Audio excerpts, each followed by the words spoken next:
You're listening to the We Are Libertarians podcast network. Find all of our shows at wearelibertarians.com.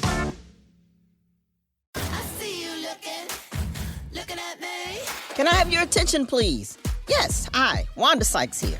You ever think about all the nicknames we have for breasts? Boobs, tatas, the girls, chesticles, bubbies. Heck, you might even have your own nickname for them. And yet, even though they get so much attention, they're still so ignored when it matters most. What's up with that? Well, on February 9th, tune in to see why I'm talking so much about breasts and visit yourattentionplease.com to learn more. This episode is brought to you by Abercrombie. Build your fits of the day with Abercrombie's newest denim drop. Here's where to start. Abercrombie's 90s straight jean goes with any shirt from tees to sweater polos. Super versatile. Their loose and baggy jeans are more trend forward, so you can grab those and go out with your friends.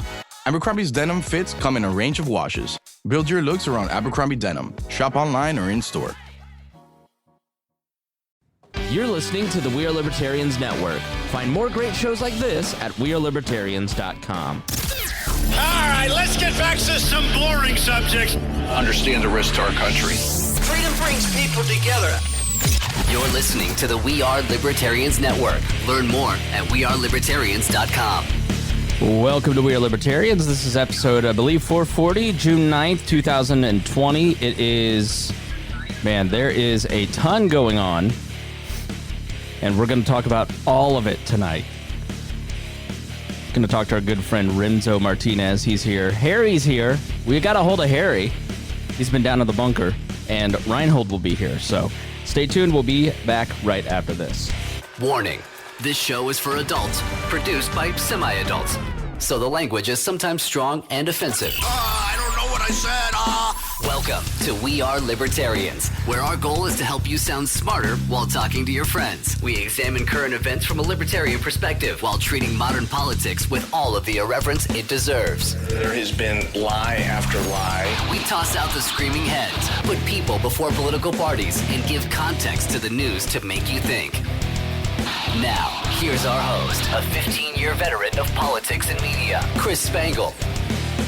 Welcome to the program. It's nice to see you all. My name is Chris Spangle. Back, man, it's been a week. We haven't done a podcast in a week. It's been months since we've been doubling up, doing all kinds of episodes. And one person that's missed a lot has been our good friend Harry. I'm trying to unmute you, Harry, but you're going to have to do it yourself. Harry, how are you doing? I'm going good. Feels good to be around people and see everyone again. It's nice to see you. I was having dinner and with a lady, and I was saying I can't wait to talk to Harry. It's been like a month at least since I've talked to Harry. So you're never around. It's like you're busy with your job or something. It's really offensive. Yeah. We have actually, work has given us more work than that we could produce. We have broken records on how much stuff we've printed and shipped out. Wow. And it's still not enough. Yeah, and if you want to support them and us, then you can go to wearelibertarians.com and hit up the store. And James Neese will personally touch all of your items. Does Neese still work there? All right, let's move on. Rhinehold, how are you doing? Rhinehold, I talk to you all the time. Yeah, I never shut up. Yeah, me neither. Been noticed by some people. I know. We were joking in the chat today that 2020 has turned full Ryan Lindsay, and all of a sudden you're the sane centrist in the libertarian movement. I don't know how that happened. Well, I was always the same centrist. It's just that you need that other side to balance it. There's a lot of on the right? So I honestly can't believe that. I think Donald Trump is a plant from George Soros who is in cahoots with AOC, because I've never seen more white people, Christian conservative suburbanites, talking about woke racial issues and in the right way, and then now they're debating abolishing the police. It's truly a heretic magazine dream come true. Just look at what it took for us to get there the last 3 years. To finally have the plan unfold in front of us. Yeah. And then also joining us tonight is, hey, Remso. I'm like Like, if you put the text in front of me, I'm going to read it just like Ron Burgundy. It's Remso Martinez, who has just joined the network. He is part of the We Are Libertarians Network with his podcast On the Run, which you can find at wearelibertarians.com or any podcast network. Remso, thanks for joining the network and thanks for coming on tonight. Dear leader, it's an absolute pleasure of mine. You know, I remember when we were talking about when to air the show, I said, you know, maybe hopefully after Rona is over, because I want to have some non-Rona topics. I want to get weird. I want to get crazy. I want to get personal, hot and heavy with people. So now we're putting out episodes because this is just never going to end. And frankly, when I have topics about people going to jail for stealing Alexander Hamilton's dueling pistols and studying ancient forms of Judaic mysticism, and this is the normal stuff, then everything else is just beautiful. I know. Our current event show has turned into some sort of bizarre... I love the show. I listened to the Alexander Hamilton episode, and it was a wild story. It was... I did not expect it, and you're having this conversation with this, like, very erudite, educated man about all kinds of policy topics in New Jersey, and then all of a sudden, I got drunk on Four Loko, and I went, what? And then and I was wearing a colonial costume. I was like, it was a great story. People definitely have to go check it out. I've always been a fan of the Twilight Zone, but I never thought we'd all be living in an episode of the Black Mirror, and this is what it feels like. It's so strange. When that, of all things, is what's normal in people's lives, they're like, this story doesn't sound like it's out of the realm of possibility. So 439 was my magnum opus. Basically, I got pissed off after watching Donald Trump's thing, opened up all the things that I'd shared on Facebook for the past week and did an episode on it. And I thank you so much, those of you who hit me up and said that it was a good episode. I'm proud of it, and I am never proud of any episode I ever do. I'm hypercritical of myself, so... Please share that with friends. Really, it seemed to hit people in the right way. So please hit share on that. So I've said a lot about it. I will say just kind of catching up on the week, because there's just, I don't even know where we start. Do we start with the coronavirus? Do we start with pandemics? Or do we start with the race riots and the racial relations and the ever-expanding conversation about rights? You know, or do you talk about Donald Trump just being a complete insane person? When we last left you, Donald Trump had just used tear-inducing gaseous substances that was not tear gas, even though a few days later it was confirmed that it was tear gas. And he didn't order it. It was just Bill Barr had ordered the clearing of those protesters who was working for Donald Trump. And he basically, the story has come out now, is Donald Trump, his base was dropping, his numbers are in the toilet, and evangelicals are starting to erode. And so he felt he needed to do something to shore up evangelicals. And so he used gaseous substances that cause tears on peaceful protests, beat them with the batons, including journalists. You watch one journalist from Australia in a video just get beaten as they're trying to clear the park. There's thousands of people who saw exactly what everybody said happened. It's not fake news, even though the Trump campaign said that night, never happened. It totally happened. There's hundreds of people on Twitter that confirm exactly what happened. Uses it to clear people out. It's a clear abuse of power. Uses violence in a very personal way to walk to a church, to hold a Bible upside down in front of a church I don't believe has visited, didn't even pretend to pray. And then when somebody goes, "Is that your Bible, sir?" "It's a Bible." Direct quote. Also, he could make a video because the night before he had gone down to inspect a bunker. Even though the Secret Service had put him into the bunker because they were worried about protesters overriding the gates, apparently. I don't know what that was, but he was in the bunker. But he wasn't in the bunker because he was afraid. He wants you to know he was just inspecting it. And so he had to go out and bravely face the protesters by gassing them out of his way so he could film a campaign commercial using the sacred text and sacred spaces of my faith so he could try to manipulate me into voting for him. And that really was like the best thing that happened this week. You haven't heard about the cannibals. Yeah, right. The cannibals. So let me check my bingo card. I think here's where I'll start the discussion, and then we'll kind of go around because we haven't talked to Harry since the George Floyd killing. I'd love to hear both Remso and Harry's perspective on it, and Rhinehold too. Although, who wants to hear from another old white man? But, this was the week, these last couple weeks, and I've noticed a shift in things. And you can never say it's over because coronavirus was like literally 95, 100 days ago when it began, and we've got 145 days till the election. So you can never make the mistake that this is going to turn the election. But I personally went from somebody that somewhat agnostic to Trump. If you listen to our impeachment episodes, I'm arguing with Rhinehold saying, just give it a break. Like you guys with your Trump derangement syndrome. I have to make a public apology to Rhinehold now. Everything he said about the guy for 4 years has been completely right. Like his authoritarian tendencies came out in full display. In not just that incident, but the call with the governors, right, the day before, where you have to dominate them. I mean, the politics of domination. Domination is a term in political science. Think colonialization. It's when a state has complete control over the people of a geographical area, not just another country, and can do with them whatever they want. I mean, think African slavery, think 17th century colonialism. That is what domination means in political science terms. Now, I'm not going to pretend that he's read enough political science books to understand that term, but when you're talking about dominating people so they get the message that you're the power and they're not, I think this was the week where the mask slipped off. Allegedly, he said in a meeting that he wanted 10,000 troops. After the Cotton New York Times article, which we could cover that too.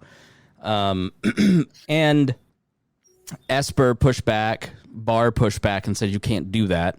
Barr, of course, later said that was not true, but he's racking up Dick Cheney lied numbers right now. So I think this was the week for me where it kind of went from agnosticism and the judges are great and there's been the regulations are and it's good because it kind of shows Americans how politics works and give the guy a chance to fuck this guy. I'm not going to vote for Biden, but I hope the rest of you do. And I'm sure I will change my mind at some point, but I mean, it was like, what? I mean, it really, you just start to see Donald Trump go, I don't know if Kenneth is talking about me, but Kenneth says, thank you. Next person, please.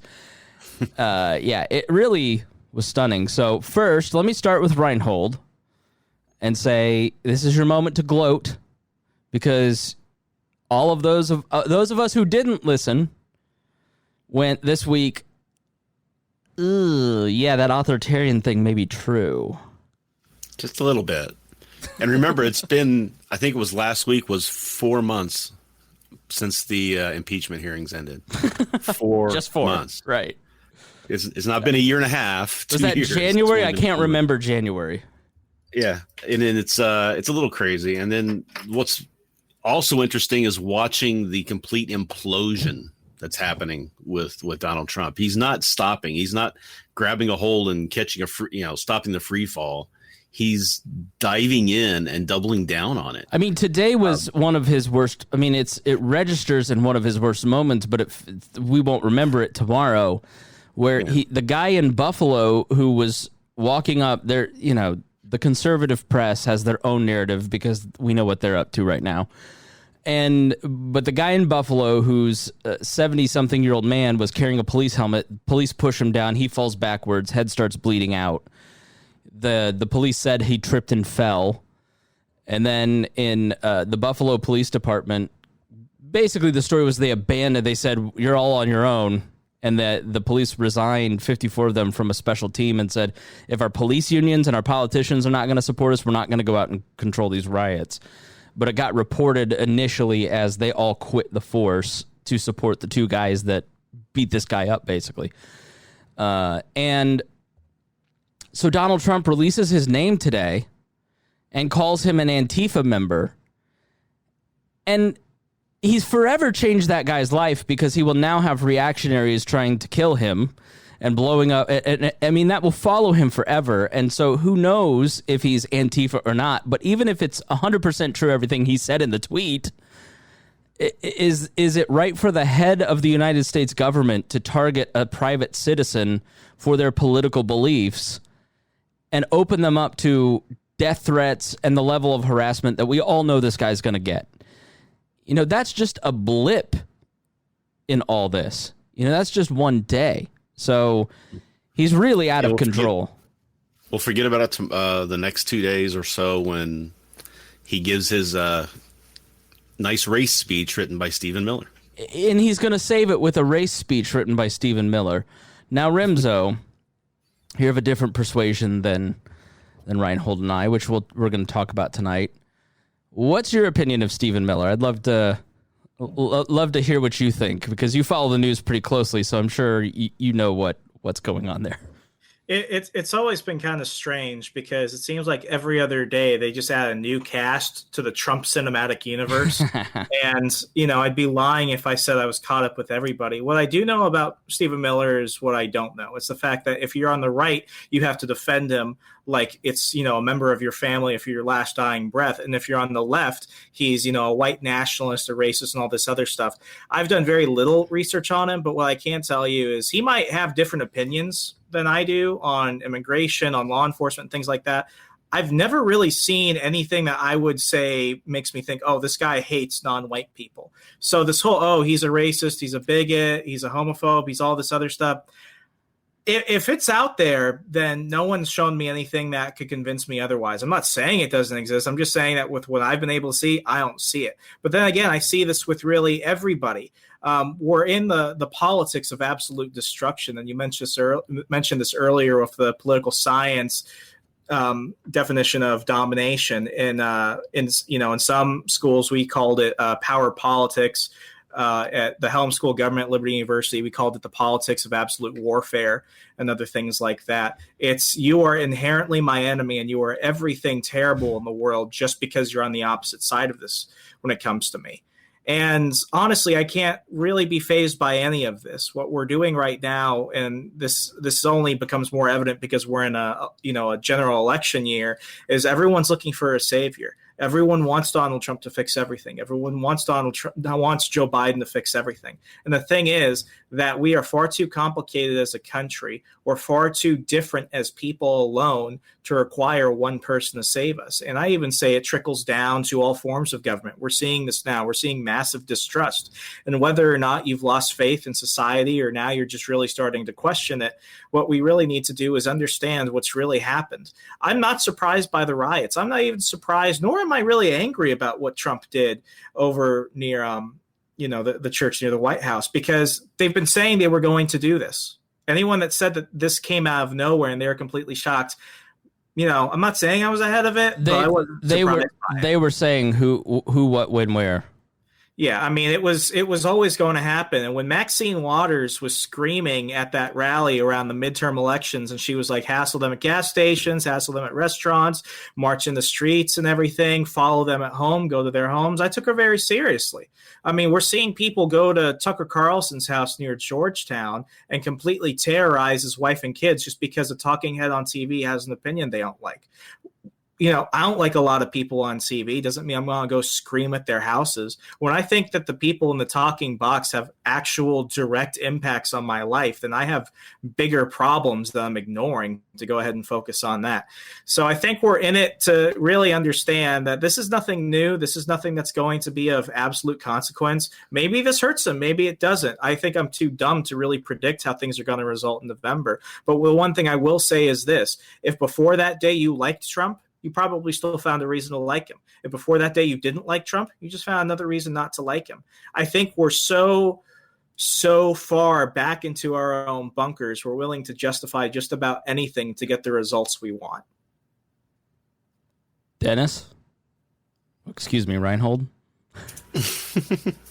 I would take a exception to a little bit of that because I have no problem with seeing certain people in the Trump White House and not hating them.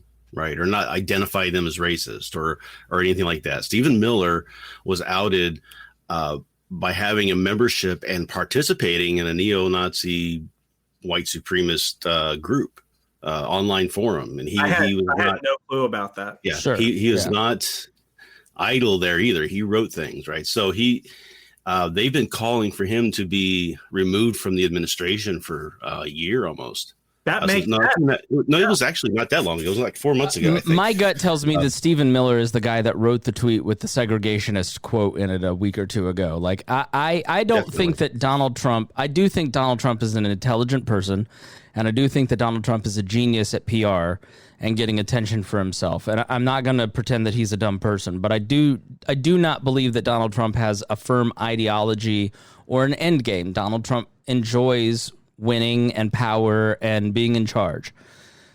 I think. So I have a quick question about the group, though. I'm sorry. Yeah. So Stephen Miller, to me, is a person with a specific ideology and a worldview, and is one of those people that is probably taking advantage of his position with Trump, and is writing tweets. It's why he's offering to write the race speech. It's a horrible idea because Stephen Miller specifically is a person that has very problematic behavior and quotes, and so this is a guy that you're going to turn to and write your race speech.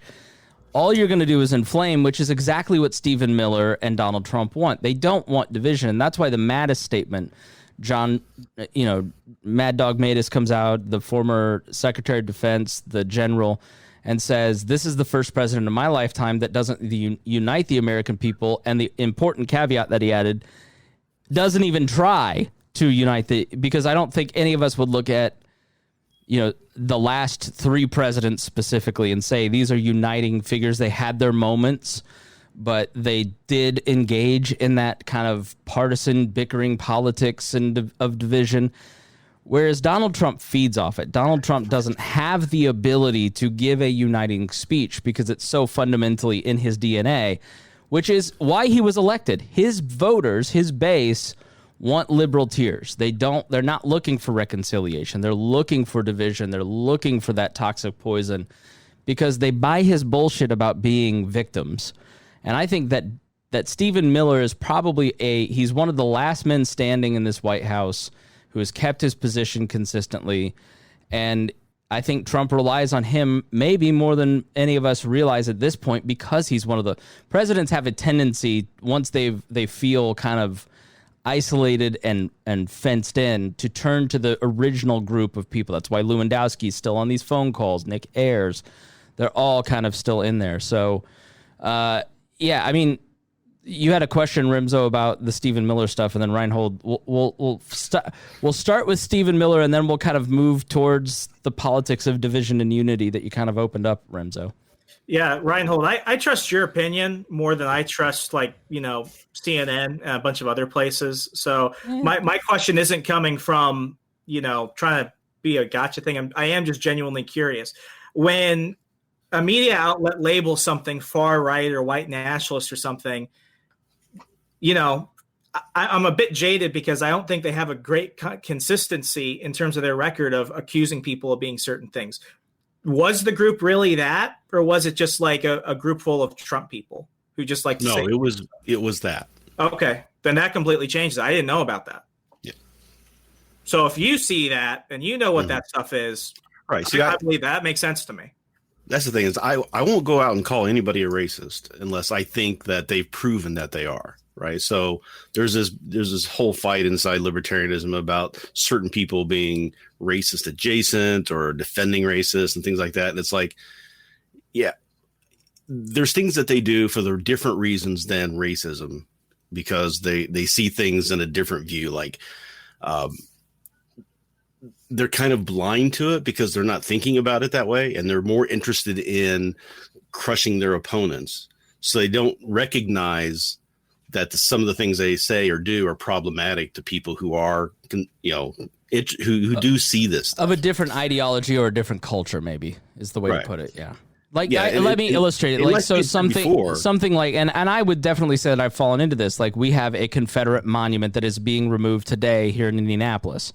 And what this is it is a big 34-foot limestone grave marker for the 1,616 Confederate soldiers that died at Camp Morton here in Indianapolis. And it's got all of their names on it. And it was created in like a 1912 to put over the bodies in Greenlawn Cemetery. And then when Greenlawn Cemetery had to shut down because of railroads and they moved the bodies to Crown Hill, which is the big cemetery in Indy, they couldn't fit the monument over that space. They created another separate one that just kind of said, here's the bodies. It's a little more mundane. And so the Southern Club of Indianapolis took possession of that monument and put it at the gate of the largest park at the time, Garfield Park, down on the south side. And if you go and read the history of the South Side Club of Indianapolis, it's a Klan group. And so when they moved this in the 20s, when the Klan ran this state under D.C. Stevenson, and we had a Klan governor in Ed Jackson, and we had a Klan mayor, and then when D.C. Stevenson got arrested for killing a woman, Madge Oberholtz, the governor had to resign, the mayor had to resign, and it basically blew the lid off of Klan politics here in Indiana in the 20s, because the Klan moved from the South, started in Evansville, Indiana, and then became extremely powerful across the Midwest by targeting Catholics and Jews more than blacks in the Midwest in the 20s. And it was basically a political power club. But the point of the Confederate monument in Garfield Park for this long, according to not just the Southern Club and the articles that you read about it at the time, because I went and looked up the research this past week and did a couple hours on it, you look at this cop in 1991 who was trying to get George Bush to give him money to move the monument, and he was eventually fired from the police force for killing an unarmed black man. And it came out that he was in a neo-Nazi group. And so this cop that was quoted in the Indianapolis Star today saying he was mad about this being taken down and was trying to take possession of it is still, after 30 years, interested in this single monument, who has neo-Nazi ties. Well, shit. And so the Confederate monuments were mass-produced in the 1910s and 20s as part of the Lost Cause movement, and it was a way to remember the Confederate soldiers that bravely fought too and died. And so we need our own monument for them. But the intent for every generation for this specific grave marker that I walked by it last week because I go to that park all the time, is, and you go, we're a Union state. Why is there a giant Confederate statue here? It makes no sense. The point is white supremacy. The point has, for every generation of supporters of this monument, meant to remind people who are not white Anglo-Saxon Protestants that you're less than, that you are. But if you were a conservative that voted for Bush and you're just out there, you don't know the history of that monument. You don't know the intent of that monument. You just want to protect our history. You go, well, why wouldn't you want that there so people remember that there was a Camp Morton? That's not in and of itself a racist thought, right? Like, I want to protect history, and I don't know where am I going to have to give? Where am I going to have to budge on my heritage, right? Where am I going to have to budge on my history? We're going to start tearing down Washington monuments, right? But because you're trying to stop the advance of cultural Marxism. But by doing that, you are using tools of white supremacy to fight cultural Marxism. And so what that codes as to liberal people, minorities, people of color, and people who do know the history, they code that as you're a white supremacist. And that's the conversational breakdown that we're having right now, is that people on the right are watching Tucker Carlson. They are hearing things that do make completely logical sense. And Tucker Carlson himself may not, or some of these libertarian podcasters that, you know, Nick can't help but get himself in a fight with in ludicrous displays on Twitter, they're not looking at that history and seeing what maybe Rhinehold is seeing or what maybe Nick is seeing. They're seeing something completely different, operating from a different set of facts. And so that's part of the conversation that is taking place in this country. But in a lot of ways, it's right Christian conservatives who are not willing to have any kind of conversation about any of this. No, I'm not giving up my monument. Sorry, I'm going to protect history. As opposed to doing an hour of research on the monument and going, yeah, look at the cop from 1991 who was trying to protect this with the neo-Nazi ties. Look at the 1960s group who had the Klan ties, who was trying to get this monument beautified. Here's the historical record. It's in the newspaper at the time. Here's the article from the 30s where the Klansmen are talking about the importance of this monument. Here's the article from the 20s and from the 10s. The history of it is very clear, but nobody ever looks at that history. They just look at, I want to protect history, as opposed to trying to discern what this piece of history may mean to other people. And so where I come down on a lot of this is that I don't look at monuments like this being torn down as divisive. It may feel divisive, but I see that as us going, there's some fucked up part of American history that we do have to recognize, like the Klan running Indiana in the 20s, and we have to recognize that there may be ghosts of that in our police forces that may need to be reformed. There may be certain attitudes that we have on the right, especially, that may code differently to other people, but we're never going to understand that if we don't have a conversation around that. And so what a Stephen Miller does is understand that history and use that history to avoid the conversation completely, to inflame your anger at the removal of monuments because they're going to steal your history. If you don't fight Antifa, they're going to fight you on your driveway in Avon, Indiana.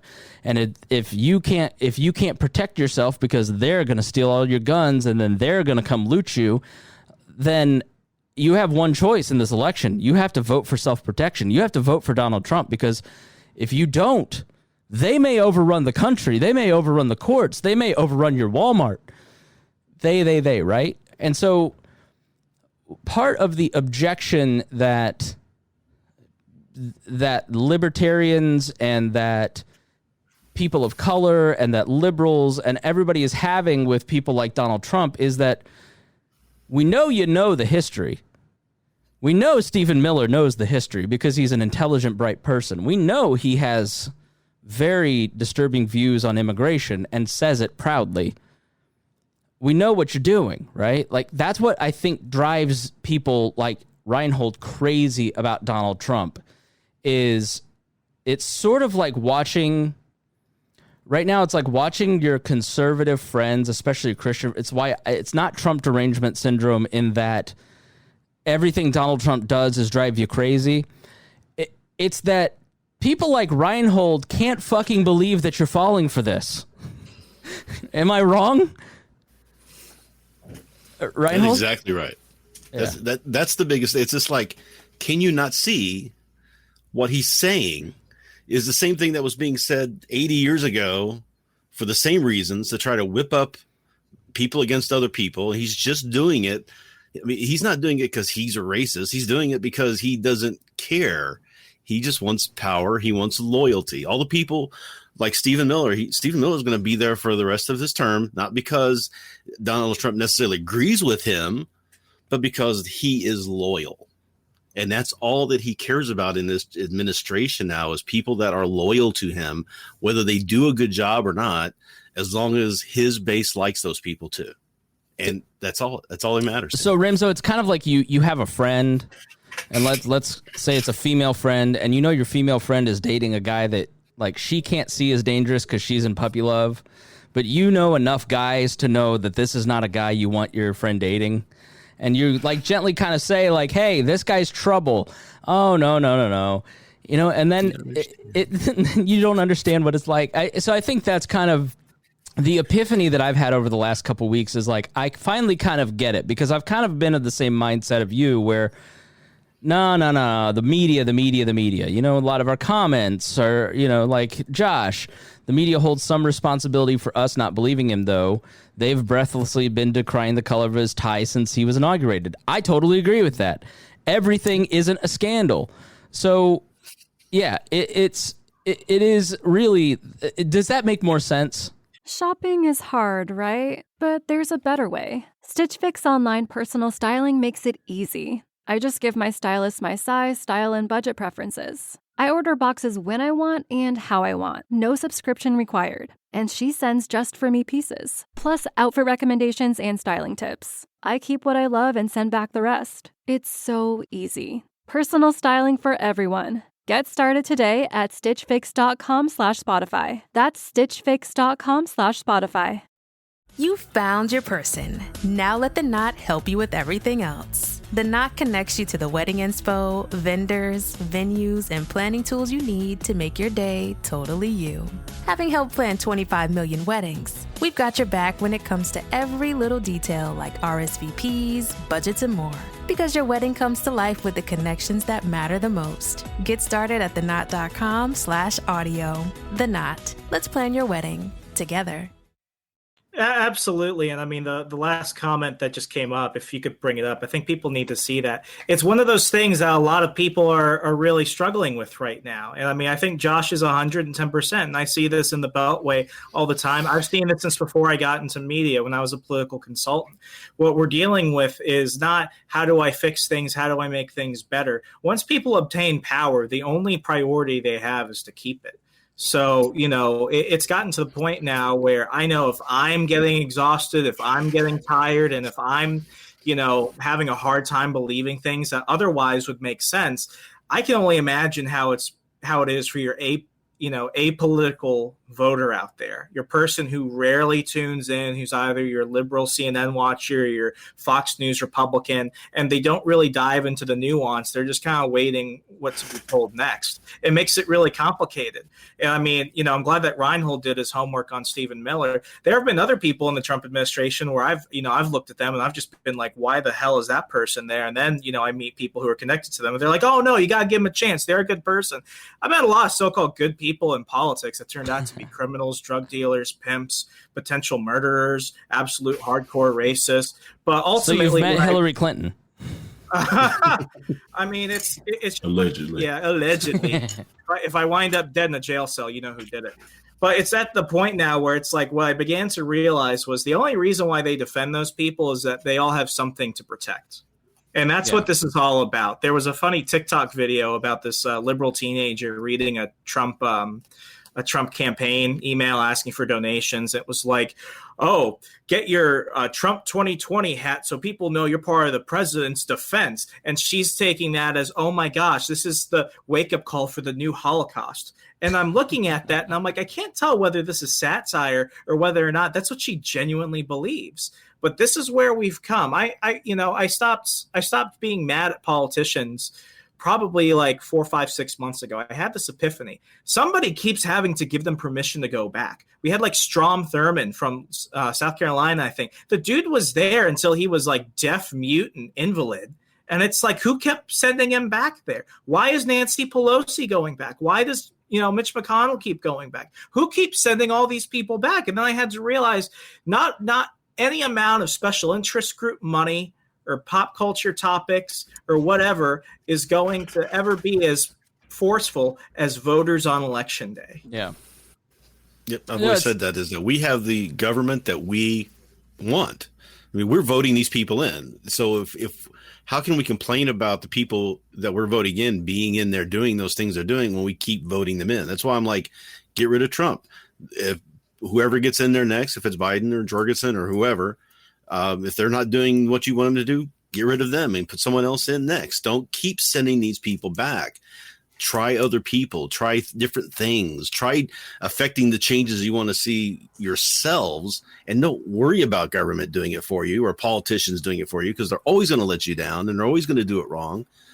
Do it yourself. Go out and start organizations. Take care of those things you care about, so you don't have to worry about it anymore. Take the power away from them. And Remso referenced it, and I'll go to you in just a second, Harry, because you've been eerily quiet. But Remso referenced it. It's Hayek's knowledge problem. There is not one person who can understand the full knowledge, or even a small group of people that can understand the full knowledge of a society. The market is the only way to distribute knowledge effectively and build peaceful cooperation. Because once you start central planning, then that one person essentially starts failing. It's what we talked about with the CDC. You centralize the failure or success in the CDC and they fail, then you have hundreds of thousands of people die instead of tens of thousands of people die. And so it goes back to Hayek's knowledge problem. So Harry, get in here. I'm sure you have a ton of thoughts. All right. So I'm glad that the plan of attack is to vote harder, vote again. And keep voting. This will work out. Our resident anarchist mocking the voters. Vote I finished harder. it up with the agorism. Don't. I know. I'm not going to give you too much of a hard time because I can understand what you're saying and what you're trying to accomplish. I get that. And the whole idea of the aspect of, you're right.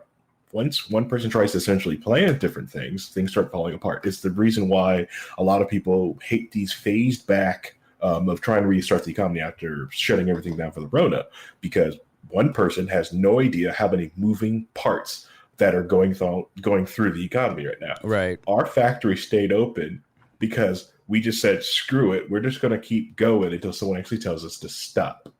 Yeah. And even when the police came to the door, we just, oh, no. We just kept going. It's a protest. Yeah, they're not serious. They're not serious. Just keep going. They're going to do anything. So we just kept going. But it's good that it's a, and that's why the whole confusion of like, well, what's essential? What wasn't essential? It's this one person's trying to plan out how to shut everything down and how to bring everything back. And they have no idea how to turn everything back on.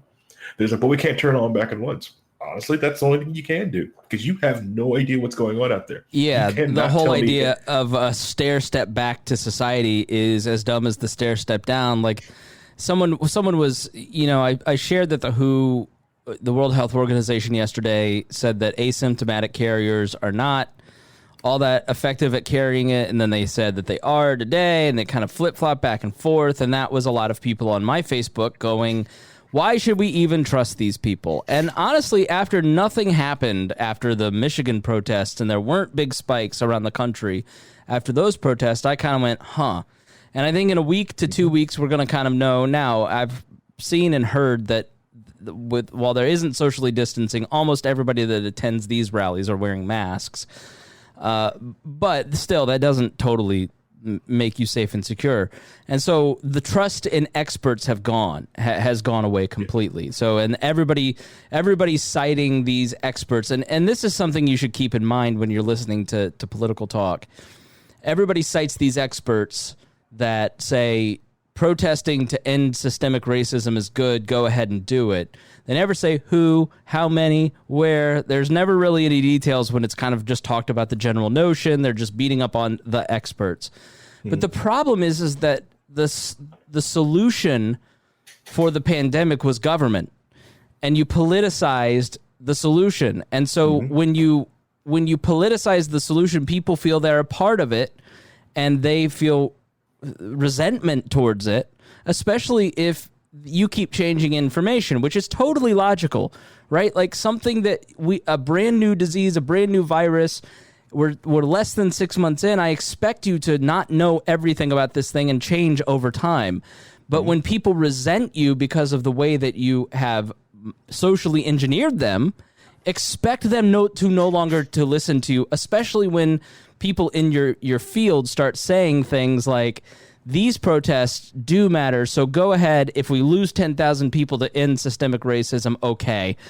That's where it starts to, instead of the private market informing people, letting people be adults, make their own decisions, start to understand the risks.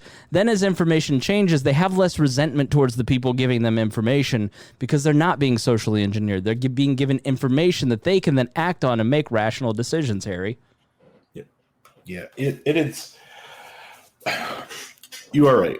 Here in a few days, we're really going to find out if a lot of the social distancing thing, all this stuff, like, and everything we're finding out, we're gonna figure this out. Yeah. In about like 3-4 days. The other thing with it is, it's not only are they politicizing the cure, they're also politicizing your reaction. So they're you want to be seen as doing something.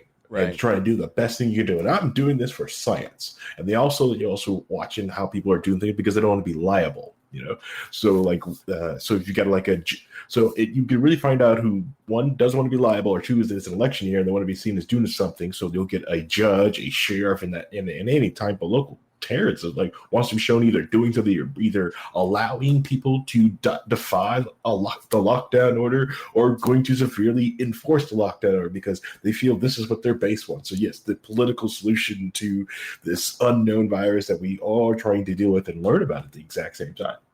Yeah. I want you to know, Harry, you, best of all, know what a professional I am, what a brave broadcaster I am, how I work through the pain. I just had the worst Charlie horse you can possibly imagine. My body is magnesium and potassium starved, clearly, because I'm an athlete. I played through the pain, Harry. Yep. You play through the pain, come to, work through the cold. I recommend coffee in your pre-workout. Coffee has a lot of potassium in it. Okay. Yeah, so put a little coffee in your pre-workout. Should help you out. It's also diuretic, so it gets you moving on the treadmill faster. I don't need more diarrhea in my life. I also want to shout out to Kenneth. Chris, you have 3 smart, articulate folks with you. We hear from them more, please? Kenneth, it's my show. My show. I want to take this moment to thank their own show. Thank our patrons. And speaking of which, yes, sir. Remso is a patron. Rhinehold is $100 a month patron. Harry is here. Our other $100 a month patrons are Anthony Meyer, Craig DaCosta, Ed Brehab, Jason Doolittle, Jeff Bennett, Christy Avery, Matthew Durbin, and new Brad Tracy, a Twitter friend of mine, and we have gotten to become good friends over the last couple weeks, and I'm ecstatic that he has joined us. Thanks, everybody, for being a patron. Judging by the massive negative amount of money in my Patreon account, I think that I've paid for the merch and it should be sent to you soon. So I want to go back to our original conversation and kind of finish up here because the original impetus for having Remso on was not just to promote his excellent podcast On the Run, which you should download multiple times, contact your Chinese and Filipino contacts and have them download it multiple times too. But listen to every episode, not just rig the numbers. And so Remso reached out to me and wanted to talk a little bit about racial identity. And Harry has been a big part of that for me too, because going back to what Rhinehold said earlier is that before we talked about the monuments, for instance, people, and I definitely fall into this category,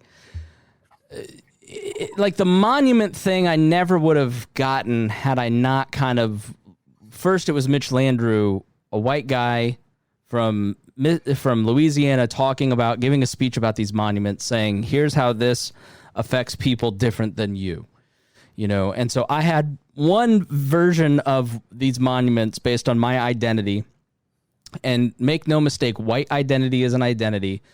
Donald Trump plays that to a T, like he's trying to build a white identitarian movement and turn it into like this victimhood identity, which is really weird considering I've heard forever, don't just vote Democrat if you're black, they're taking advantage of you. Now it's vote Republican because you need to, anyway. So Sean Hannity's your Al Sharpton is what I'm trying to say. But to understand those different views of things, I really got Harry with that one. He's like, the truth is that Tommy Lauren is just she's Jesse Jackson. You have to get out. You have to have diversity of thought, not just libertarian, but also Republican, Democrat, progressives, seeking out different ways of thinking about politics, but also different identities are really important because it does really speak to our biases. It's how we determine information. When I see a Confederate statue in 2012, it's different than the way I interpret it in 2020 because I have gone out and tried to talk to people other than the ones I look like, think like, and talk like, right? And birds of a feather tend to flock together. And so what initially was really important for my growth and my understanding of what's happening in America in terms of race was having Harry on the podcast and having racial conversations, and Harry going, "You don't understand. It's different for me." And I'm like, "Really? It's different for me." Yes. And then you go, "Hey, other 15 black friends, like, is it different for you?" Yes, it's way different. And eventually you start to get it because you start to go, "Whoa, I didn't understand this," you know? And so sometimes we have a tendency to only see Antifa as the enemy and be manipulated into a new Red Scare because we're only talking to people who say the same things about Antifa, right? You know, if you break out of your bubble, you start to go, "Oh, maybe he's overdoing the Antifa thing to try to scare white people into voting for him." Was trying to scare his base into voting for them, and it's like another version of McCarthyism or the Red Scare in 1917, and maybe he's overdoing, and then it kind of pinpricks the balloon and pops your mind a little bit. And so what I've been encouraged to do and have done over the last year is try to have more conversations with people who are far different than me and cause me to think differently, because the way I grew up was in a 98% white town in a suburban neighborhood where everybody was a Republican. And so when I became a political person in my teens and 20s, like, of course I'm a Republican and I'm going to say the same things. I'm going to do the same things. I'm going to go this, and I have the Reagan poster. And then you start to like talk to other people and you go, "Oh, Reagan and that drug war thing seems really bad." You know, so let's start with Harry. As you kind of watch this conversation over the last couple weeks, or just, you know, overall over the last few years, like, what are you noticing? What are you seeing? All right, so it is one thing I've had to notice is that sometimes certain videos will come out will help help other people to notice that things are different. You know, that it even throws my own wife to, you know, like when things are different. Like when I got pulled over here in Madison County, and you know, they asked for my ID and I gave it to her, and then she offered her ID and he goes like, "I don't want that." And I was like, "Hey, why'd you offer your ID?" He was like, "Well, they always ask for yours when you're riding in the passenger seat." But right. It is the watching when you first watch the video and you first see the outrage, it's like, okay, here's another one, and this is and it sucks that's what's going on in your brain. Like, here is another example, and you're just kind of braced. So like, all right, how are they going to try to defend this? What crazy thing are they going to come up and investigate? And then you just start watching the actual outrage. There, you know, people actually by coming out. Do you mean like? Because there's always an out. When it comes like the shootings, there's always an out. Like, right, white people, conservatives generally. Oh, he has a record, or right. Well, but Chicago. There's always. Is that what you mean? Correct. It's Chicago. He has a record. Well, he was breaking a crime. He was selling loose cigarettes. Did he deserve to die for loose cigarettes? Did anyone deserve to die for, because he got a blown taillight out? You know, it is the ridiculous. Well, you're breaking the law, and it's like that even if he's just dead and right, you got him breaking the law. That law does not deserve death. Does not equal death. No one was there. No one was hurt until the officer got involved. You know, and it just hurt every time when they do it, and it's you try to show people just, you know, you try to show the message of like, listen, you know, it's not police accountability needs to happen across the board. It's more than just a race thing, and you try to turn the message like that to try to get people on board to actually see it. or you try to say like, well, a lot of these racist laws, you try to put it in the same point of like, well, I'm trying to do this to save cops. This is dangerous for cops. What? Oh, I love cops. Cool. No-knock graves are dangerous. Let me show you how they're dangerous for cops. Pulling people over for victimless crime because of that's dangerous. Let's not do that. Let's protect the cop. In all reality, it's like this no-knock grave is probably going to happen on a black person. Oh, and it's just. And the thing is, I like the idea that it's getting more attention. Like everyone, like Breonna Taylor, right? Everyone is shocked with that one, and I'm like, dude, I've got like 10 more articles of that one. I've got one where in Detroit, a cop threw a flashbang through a window of a wrong house. The flashbang lit a freaking crib on fire and burnt a kid to death while they pushed the grandma down on the floor and arrested her as this kid was just getting burnt alive. It is just it is nice to watch people just finally pay attention and actually take the message and actually try to run with it. I still despise the looting and the riots. Violence and theft is wrong. And I'm just glad that people are just finally paying attention. And it's kind of neat to watch it also happen worldwide. If people just trying to go like, yes, stop this. This has to stop it. And everyone's looking for some type of solution. The only solution I can tell is the idea of just like most people, all we really want is just accountability.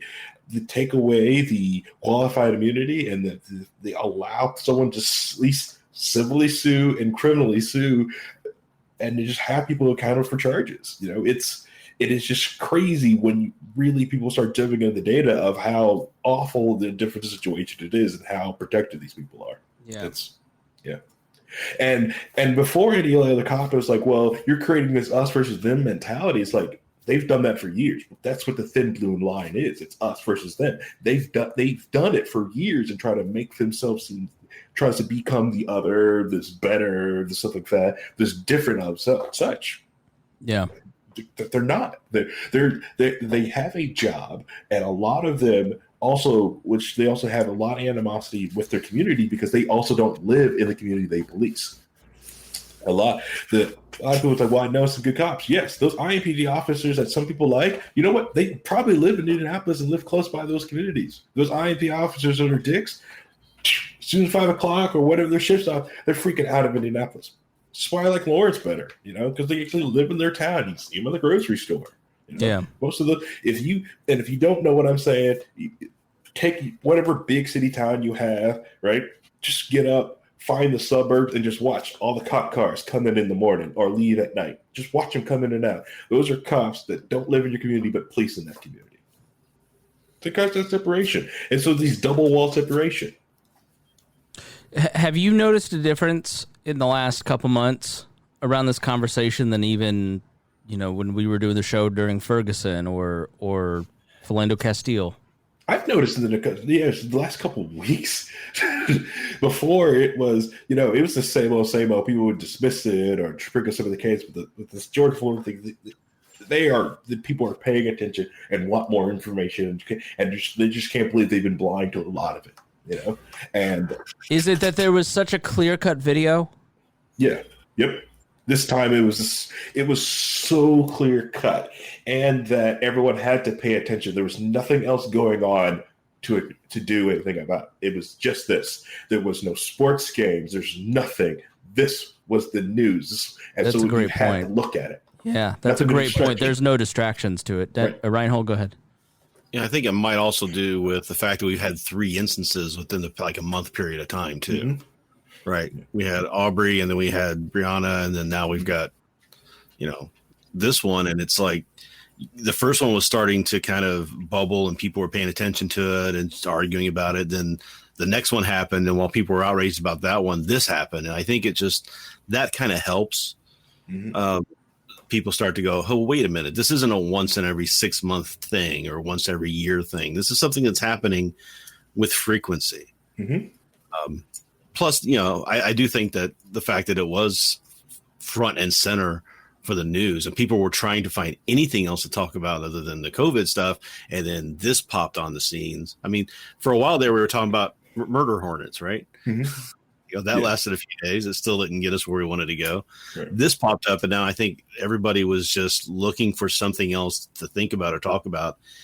And they started to get it, and they started to think about it instead of just dismissing it or hearing the talking heads telling them what to think about it. Yeah. Go ahead. I think we were like watching the video, and you just kept you always just kept waiting for cops also do the other tactic of where they try to stop the filming, right? Put a squad car between the camera and the person filming, tell them to back up, go after the camera footage. You know, It's a 17-year-old girl that took that footage and kept it rolling for 9 minutes in front of cops that were killing him. I mean, the courage by her. Yeah, the courage by that girl is amazing. Mm-hmm.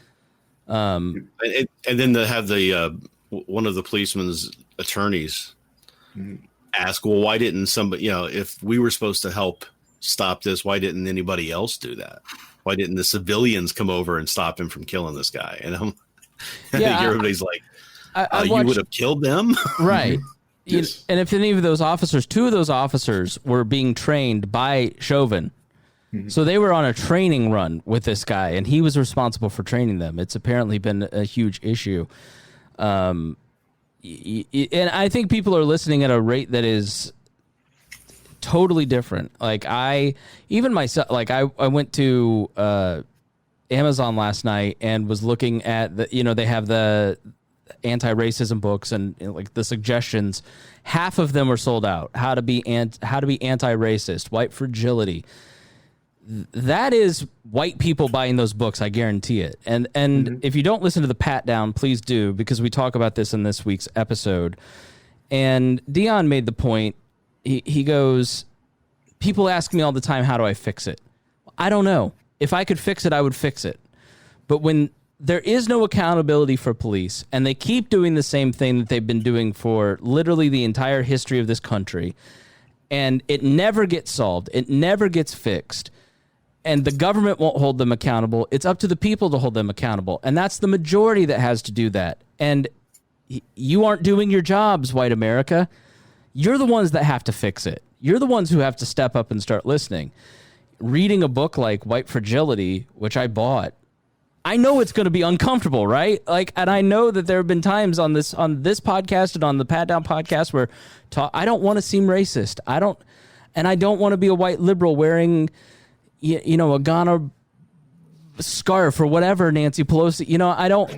I'm not trying to be insulting, and I'm not trying to offend anybody. I'm trying to be empathetic, but I haven't known where to start, and I don't think most white people, they don't have an idea of where to start, and they haven't really been motivated to do it.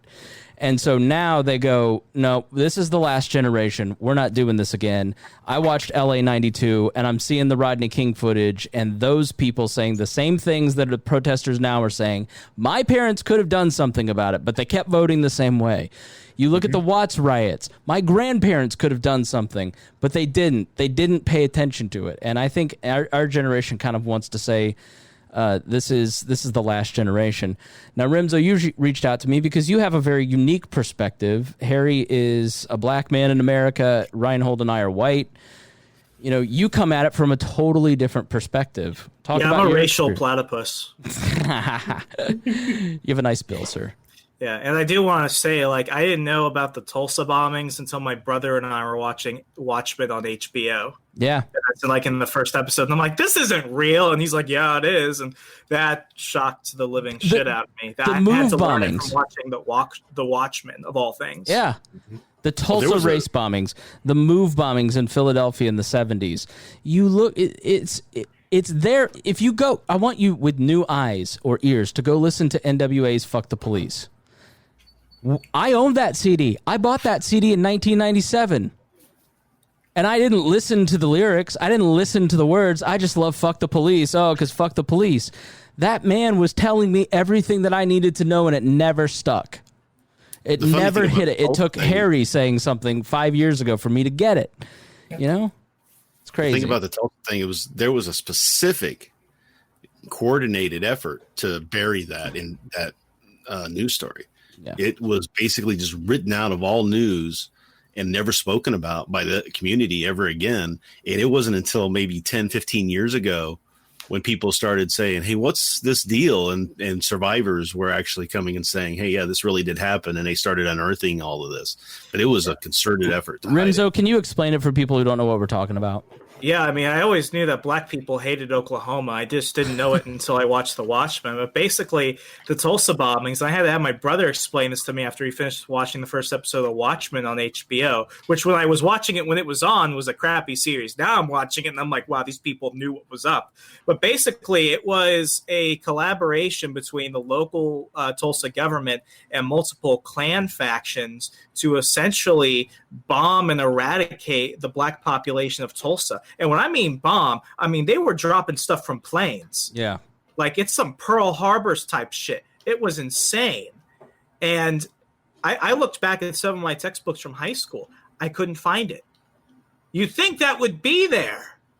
No, you get Harriet Tubman and Frederick Douglass, and you don't get the actual history of what black. So Deanna Miss Pat put it to me this way. We were talking about genealogy because I said, oh, yeah, I'm from Germany, and I've traced my line back to 1392 and the cupbearer of Würzburg.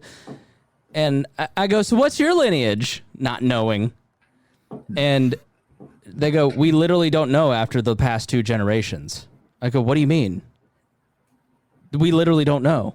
We literally can't, because 400 years ago, they were brought here, their language was destroyed, their culture was destroyed, their names were destroyed, their family units were destroyed, and the identity that their white slave masters wanted them to have was put upon them. New names, new history, and so genealogy kind of stops in 1865, and then you have Jim Crow, and then you have Woodrow Wilson, the most racist president ever, resegregating the army, and then you have the Klan in the 20s, you have what you see in the 60s, which you learn about.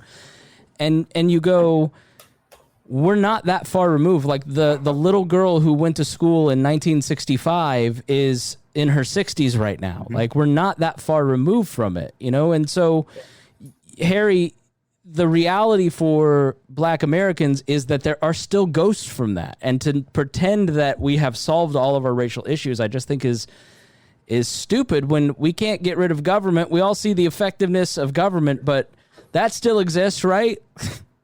Right. Yeah. These people are still around. Like it's like take Joe Biden, lifelong like politician, and he talks about like how he was there serving with people who were like segregation and buses. Like, look, listen to this man. He was still in office with these people. Yeah.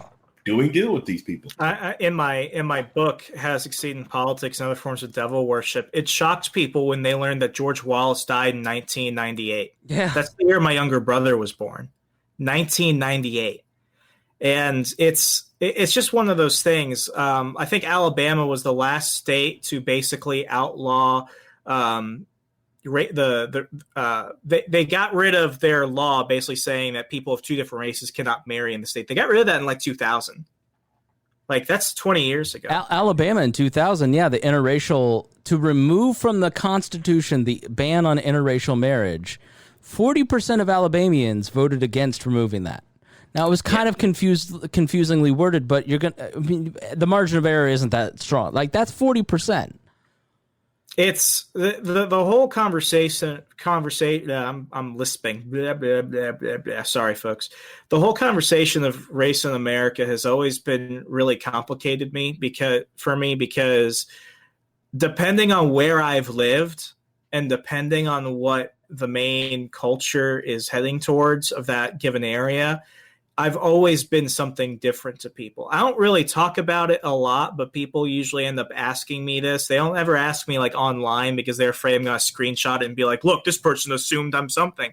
But usually when like I've gone to events, I spoke at Freedom Fest in 2017, and I had a lot of people come over and ask me this because they're like, you have a very strange name. You have a very, like, it's just Remso William Martinez. And they're like, it's just where the fuck did the William come from? And I'll admit, like, I get it, but my father, his mother was of German ancestry, grew up in Tennessee, And his father was from Morovis, Puerto Rico. Morovis is like the back hills, like, you know, that banjo people, dun, dun, dun, dun, dun, like of Puerto Rico. Like they're those type of people. They're real mountain Puerto Ricans. They don't come out. And that's his parents. And then for my mom, her mom is full-blooded Korean. Her dad was a WASP, a white Anglo-Saxon Protestant from New York and Michigan. And somehow all the worlds collided, and I'm here. And my middle name is the first name of my maternal grandmother, William Arthur Brownell. My brother's middle name is Brownell. So when you get both of us, it's William Brownell in honor of him. But it's also, you know, growing up, we didn't really see that as anything but normal. That's just our family. When I go to Florida, they speak Spanish. When I'm at home with my mother's mother, my maternal grandmother, we're speaking Korean. And I always knew that it was different. I just didn't know how different it was for other people. So growing up, you know, I was in an active duty military family. I was born in a small border town in Arizona called Sierra Vista. Like Sierra Vista was like a few thousand people, and everyone knew each other. And it was just a very small, very tight-knit desert community. And then I moved in 2003 to Australia. What was happening in 2003? The invasion of Iraq. Suddenly, all race goes aside. Suddenly, I'm taking all the sins of America. And even though I was like 9 or 10 at the time, you know, all these kids that I was going to school with, all they do is echo what their parents say. And what do their parents know about America? They're getting it from CNN. So suddenly, I'm getting bullied based off what George Bush is doing. And that really confused me because I didn't really know anything about anything. I was a kid. I didn't even know where Iraq was. You know, fun fact, Saddam Hussein was captured on my birthday. And, you know, that it was just really funny. And then I remember coming back to America in 2005, and I was like, you know, I'm looking forward to coming back to the States where things are normal. And my definition was we don't just randomly put the sins of other people on others. And what do I know? I come back and I move to Kansas, and suddenly I'm Mexican.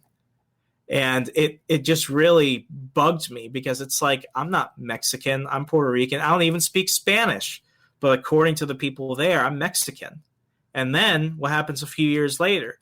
I move down to Fort Hood, Texas, and I go to school. Now, there are real Mexicans, like real Spanish-speaking. I just came across the border Mexicans, and I'm white amongst the students. But according to the school officials, I'm a non-English speaking Hispanic. I don't know how that happened, but when it came time to fill out forms and to, you know, do sensing meetings with students to learn about the school, where do they put me? They put me in the group of children who were not American citizens, who also barely spoke English. And then here you have me in the class. I'm an American citizen and I don't speak Spanish. And here I am trying to tell the instructors and the teachers, I shouldn't be here. I'm an American. I speak Spanish. And what do? I know that other people who come from different countries where they speak different languages have experiences. They just suddenly ignore me. And the fact that I'm speaking crystal clear English to them, and it's, you need to go sit down. You need to go over there. And they're really enunciating it, and they're slow, and they're speaking like I'm a 5-year-old. And I'm like, I only know English. That's all I know. And it was just one of those things where it really began to click with me. How is it I was one thing in one place and I'm something completely different? But the students look at me and they see a white kid. But according to the teachers and the school faculty and everything, because of a clerical mix-up, suddenly I'm a non-English speaking non-citizen. And then things just get stranger because then I move over to Virginia, and I've been here since 2007. And Northern Virginia is very multicultural. I'll say it's even, you know, doubled in its population of people from overseas just in the past 5-6 years. I love living here. But it was also very strange because in high school, people really only hung out with people that looked like them. And it was always very strange for me because here I am. I was one thing elsewhere and I'm another thing over there. And now I'm here and I'm not going to go sit with the kids whose parents are day laborers who barely speak English. The white kids make fun of my name. The one thing that actually helped me was the fact that I was a giant comic book nerd. And you know who loves comic books? Black people love comic books, as I learned. And I go and I hang out with most of my black friends because we would trade and read comic books. And it looked kind of strange. I know that the teachers would look over and be like, oh, is a fight going to happen? Because you have a non-black kid sitting at the black table. And that's how they referred to it. That's where the blacks live. That's where the Colombians eat. That's where the white kids from, the neighborhood across the street where all their parents are former defense contractors live. Is a fight going to break out? And it was always just so strange. And it's been a struggle I've had really my entire life that I wasn't cognizant of until I went overseas as a child. And then I came back as an adolescent. And it's something I still had to deal with. I lived in Alabama for 2 years. I went to Marion Military Institute outside of Selma, Alabama. And let me tell you, living in the Deep South, everyone's going to ask what you are if they have no clue what you are. Really? And it's been, it's opened up a lot of conversations with people. It's closed a lot of conversations with people. I've been at places where I was the minority hire and I lost. And then, I lost some jobs because, we want somebody with more diversity. Well, what does that mean? Is that culture? Is that race? The thing that always bothered me growing up, especially in high school and college, was when they give you forms where you have to go ahead and write down, what you identify as. And I really don't think a lot of Americans, and I might get a little testy here, but white liberals really can't tell the difference between race, ethnicity, and cultural identity. I think they really struggle with that. And I say that only because the term Latino was made up by white liberals in academia. Because you go anywhere else in Latin or South America, and Latinos aren't real. Right. Can you explain that a little bit more? Yeah, absolutely. I mean, depending on the form, I bet we could Google forms where it's like, racial identity and stuff. You've got Asians and Pacific Islanders. Well, what do you really mean by Asians? Are you saying people that are from, Upper Asia, like the Koreans, the Chinese? What about the Japanese? Are you saying that Asians are the same as people from India or Pakistan? And then why do you go ahead and put Pacific Islanders in there? Tom Woods, in his book, Historical Facts About America They Don't Want You to Know, or something like that, he basically tells people that a lot of predominantly white communities, when they were making up these standards for how to identify which groups of kids are doing better, they saw that Asians were better. Predominantly Chinese and Korean students were doing better than predominantly white students. So what they did was they put, Pacific Islanders who historically have not done very well in terms of test scores and things like that. They lumped them in with the Asians to go ahead and bring down the overall Asian score. And then what they do is they have a, white Latino or white non-Latino. And it's like, well, what do you really classify as a Latino? Because Latinos don't really know what Latinos are. Latino's not a real term. And now they're calling it Latinx to make it, gender neutral. And it's like you're just making up more things. It's like, subtle hypocrisy with more steps. And it's like, well, I think that I'm white sometimes, but I've been told by other people, I was told by adults quite often, that I'm not white and that I'm dealing with an oppressive white culture. And then, the thing that's always been a trouble for me is when I tell people I'm a Republican or I'm a libertarian, suddenly I lose all my minority points. And suddenly I'm part of the white privilege problem with America. And it's like, but, according to where I am, I'm either white or I'm not white. I can't tell people. I really don't know what I am sometimes. And it's not because I'm trying to be facetious. It's just because it's almost like I'm a Rorschach. And people put what they assume of me and how I look, my complexion. I'm usually darker when I'm out in the sun, or my name, and they apply to me what I am. And it's like, there's like, am I going to defend myself? Do I have to pick something? Why do I have to pick? Chris, sometimes I wish I was 100% something. Sometimes I wish I was full on Asian. Sometimes I wish I was full on Hispanic. Sometimes I wish I was full on white, just so that way I could deal with less bullshit from people.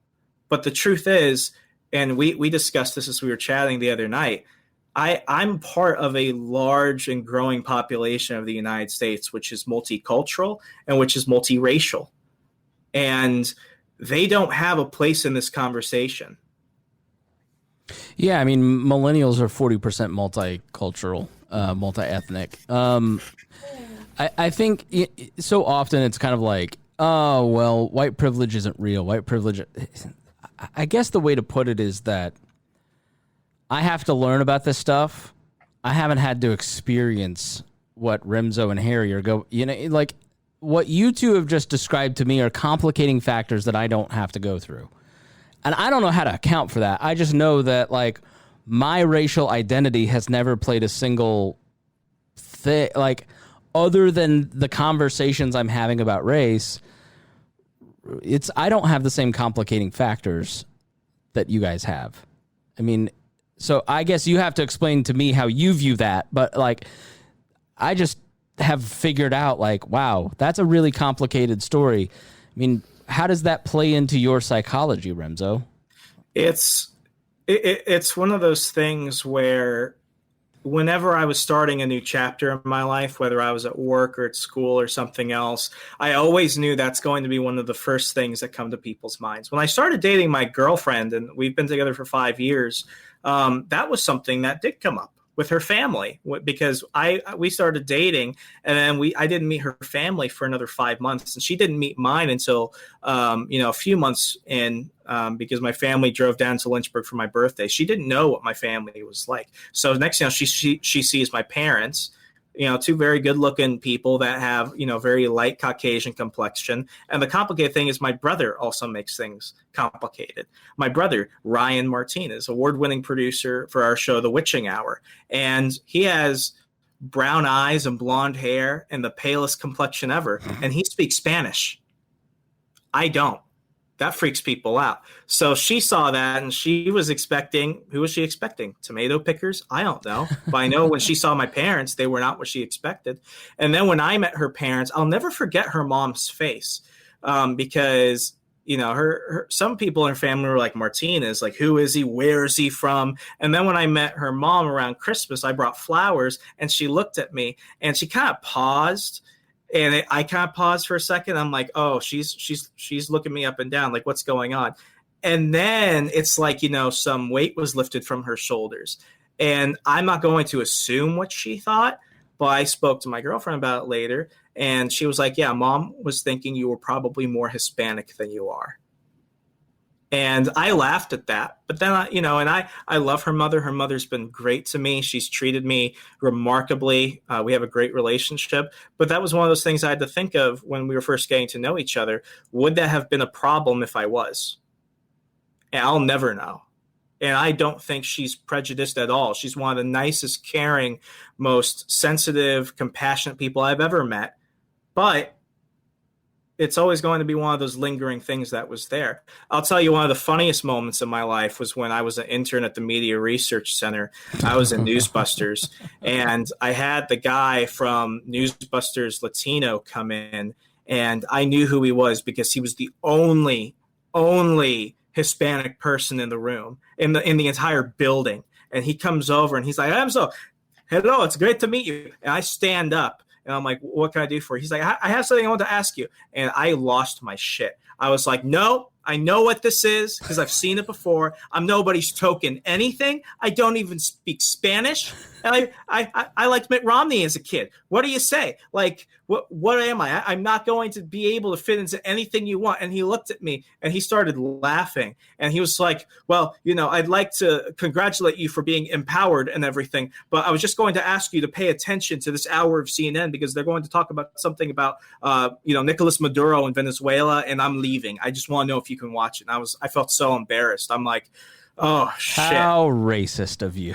How racist of me. And yeah, it was funny, but but that knee-jerk reaction is a part of your psychology. And it was something that happened. I called myself Mitt Romney's worst volunteer. It's actually a literal chapter in my book because by the time that I would have, I needed to get community service hours for school. And because it was an election year, the year before I graduated, I needed to do it. And I liked politics. So I thought I'd volunteer for Mitt Romney. But I found out that Mitt Romney was just a white, boring Obama. And he was just as terrible. So I was like, I don't like this guy. But as I was getting emails back from people from the local GOP, they wanted me to be part of their minority task force and their, Latinos for Romney. And I'm like, I don't get that. Why would I do that? Right. I want to do other stuff. And before I could knock on a single door, make a phone call, do anything, I ghosted them. Didn't get the credit. The credit didn't ultimately matter, but that bothered me. But then things like that kept happening as I got older. So then by the time I get to MRC in 2017, I just lost it. And I felt incredibly embarrassed. And, now I look back and I'm like, maybe it had to happen. But it's something that I've gotten better with handling because things like that did come up. On one of the campaigns that I was staffing for in 2016, they asked me to be part of their, Latinos for whatever his name was. And I said no, because there's nothing Latino about me other than part of my racial heritage and my name. Because, if I had to pick something, I'd say I'm more culturally Korean than anything. Right. I know I've never been to Puerto Rico. I don't speak an ounce of Spanish. In fact, when I had to learn a language in school, I chose French because my parents were like, you got to learn Spanish or Korean. So I chose the language of neutrality. Wave the white flag. Harry, do you want to talk about your relationship at all? Well, with what do you mean? Because he talked about some of the complicating factors, and I wonder if that resonated with you at all.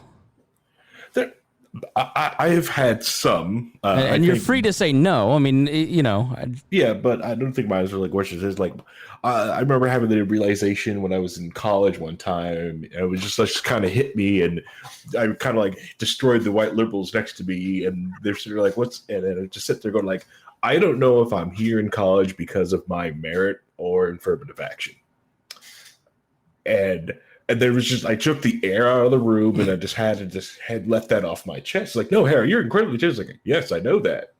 Or I don't know that. It's just one of those unknown knowns.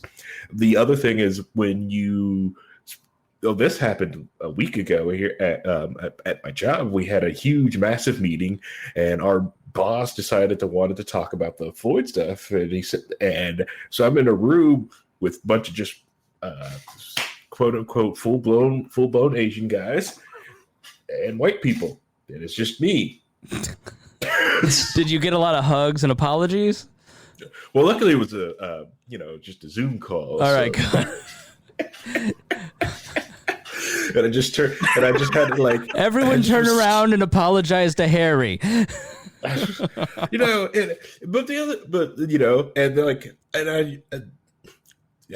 luckily, right, I was also in a room with some nice joking like people, because I turn the mic off, I turn our camera off, and I just turn over them and go, should I play the race card and say we don't have any black people in director or C-level management? Yeah. That's because I was like, I'm the highest ranking black person in this entire company. This is my time to make a power play. But one thing, like Remso always brought up, is like that hit me when you said like you wish you were 100% of something, because I'm starting to think about like it's because my daughter she's gonna grow up mixed race, and I'm like, oh, it's and she is going to have some difficulties, and it's not something. I know, but like people was like, you don't try to think about that, but it is start hitting on me sometimes. It's like, if she was 100% black, she would have quote unquote a tribe to belong to, other than, but there's tons of mixed kids she can hang around with, or quote unquote mixed, whatever everyone wants to call that term. It's the easiest term out there. It's just, they're mixed, Yeah, I mean, those thoughts. Rhinehold, I don't think I've ever had the thought of like I'm 100% white. Like and I think that's sort of the thing that we miss on our end, is that it's not a factor because society is set up for us. Like We Are Libertarians with Chris Spangle is a libertarian podcast. But let's be honest, if it were We Are Libertarians with Harry Price, a lot of libertarians would go, that's the Black Libertarians podcast. There's that impulse. I mean, am I wrong, Harry? You are not wrong. That's probably what it'd be labeled as. That's the Black podcast. Right. Like I had that problem. Very July. Yeah, I had that problem when I was trying to get into broadcasting here in Virginia, because I had a lot of people tell me, you could use a little bit more experience, but you would be great for our AM Spanish speaking show. And I said, well, that's nice if I spoke Spanish. Right. Motherfucker. No. But I mean, I had that happen honestly all the time. I had like 3 stations between Arlington, Great Falls, and Manassas all say we need somebody for Spanish programming. And it's not like on my resume I put I'm fluent or even fluent in like Spanglish, for example. Mm-hmm. They just assumed it based off my name alone, because they would never have asked me that if my name was John Smith or something. They would have never asked that. And I'm not saying that as a negative thing to people. It's just how it is. I'm not mad at them or anything. I just know that's an assumption they made. But that really bothered me, because it was like, is my only way to be in is to, one, learn a language that I'm really not interested in learning. I'm really not. And second, I have to really double down on being whatever their definition of Latino is. This is why, Republicans always rubbed me the wrong way, because it's like whenever I tried to get into active politics, they always tried to put me in something that had to do with minority outreach or something. And it's like, well, I grew up in middle-class America. Like, I'm not going into, the city. I'm not going into Baltimore or DC for this.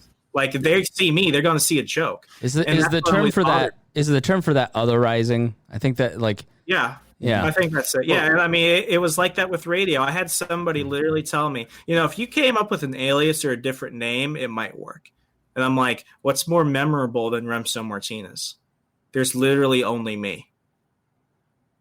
What do you want? Like Joe Pags? Oh, what if I change my name to Rush Limbaugh or Glenn Beck? No.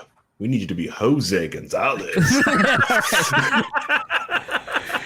Welcome back. Yeah, I had a friend who was in the Republican Party, and he was black, and this one guy state legislator walked up to him and said, thank you so much for being here. I really hope that more of you come from now on. Now, that guy thought that he was making a very positive statement, and my friend, who is incredibly funny and smart, looked at him and goes, you know what? I will bring that up at Black Club next time. And I'm just like, I'm sorry to interrupt. I have a thing I say when people ask me about, the Latino community or something. I'm like, well, on our last Skype call with all of the others, we had to, make it quick because the Mexicans wouldn't shut up. But I'll bring it up. Like, I bring up the Latino Skype call. Yeah, and I bring that up because I don't want whataboutism, because you mentioned white liberals. White liberals are just as bad at a lot of this stuff because they come with condescension as well as racism, because, and Martin Luther King wrote about it. Just look up white liberal racist and you'll see Martin Luther King kind of talk about the problem is that for your name to work, Remso, you're the one that needs to change. The rest of us, listen, we just can't get used to your weird name. I'm sorry, you can't. You need to change your name to something that is more fitting, right? Like that is when they say white privilege, that's what they're talking about, is that Remso has to change, not us. And so I don't know why understanding these different frameworks is somehow, I think people think, and you guys tell me if I'm wrong here, I think people think that if they admit a problem, then they have to co-sign the solutions of the other side. So if you admit that public education is a problem, then all of a sudden you're full bore public, for charter schools. If you believe that global warming is a problem, then all of a sudden you have to believe the Green New Deal. If you admit that there's structural racism in the United States, there's biases against people of color, then all of a sudden you're for socialism.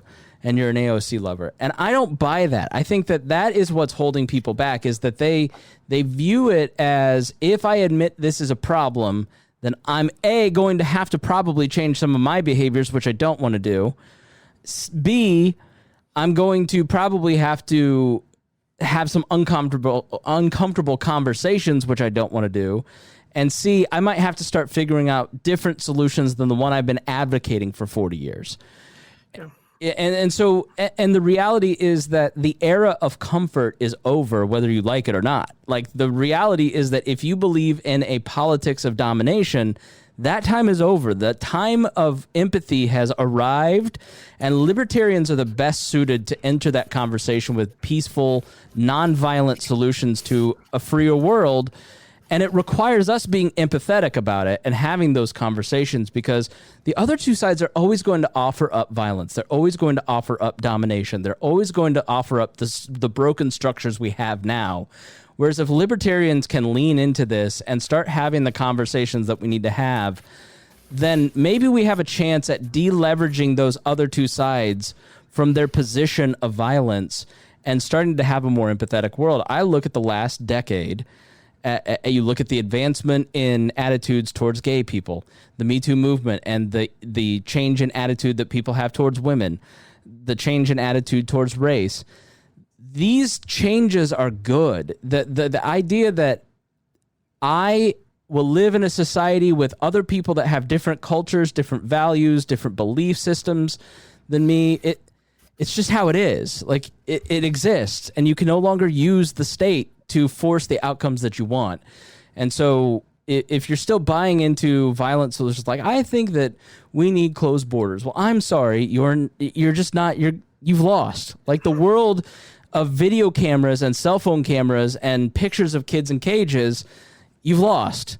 Police brutality and law and order and gassing people for political photo ops and campaign ads, you've lost. That world is over.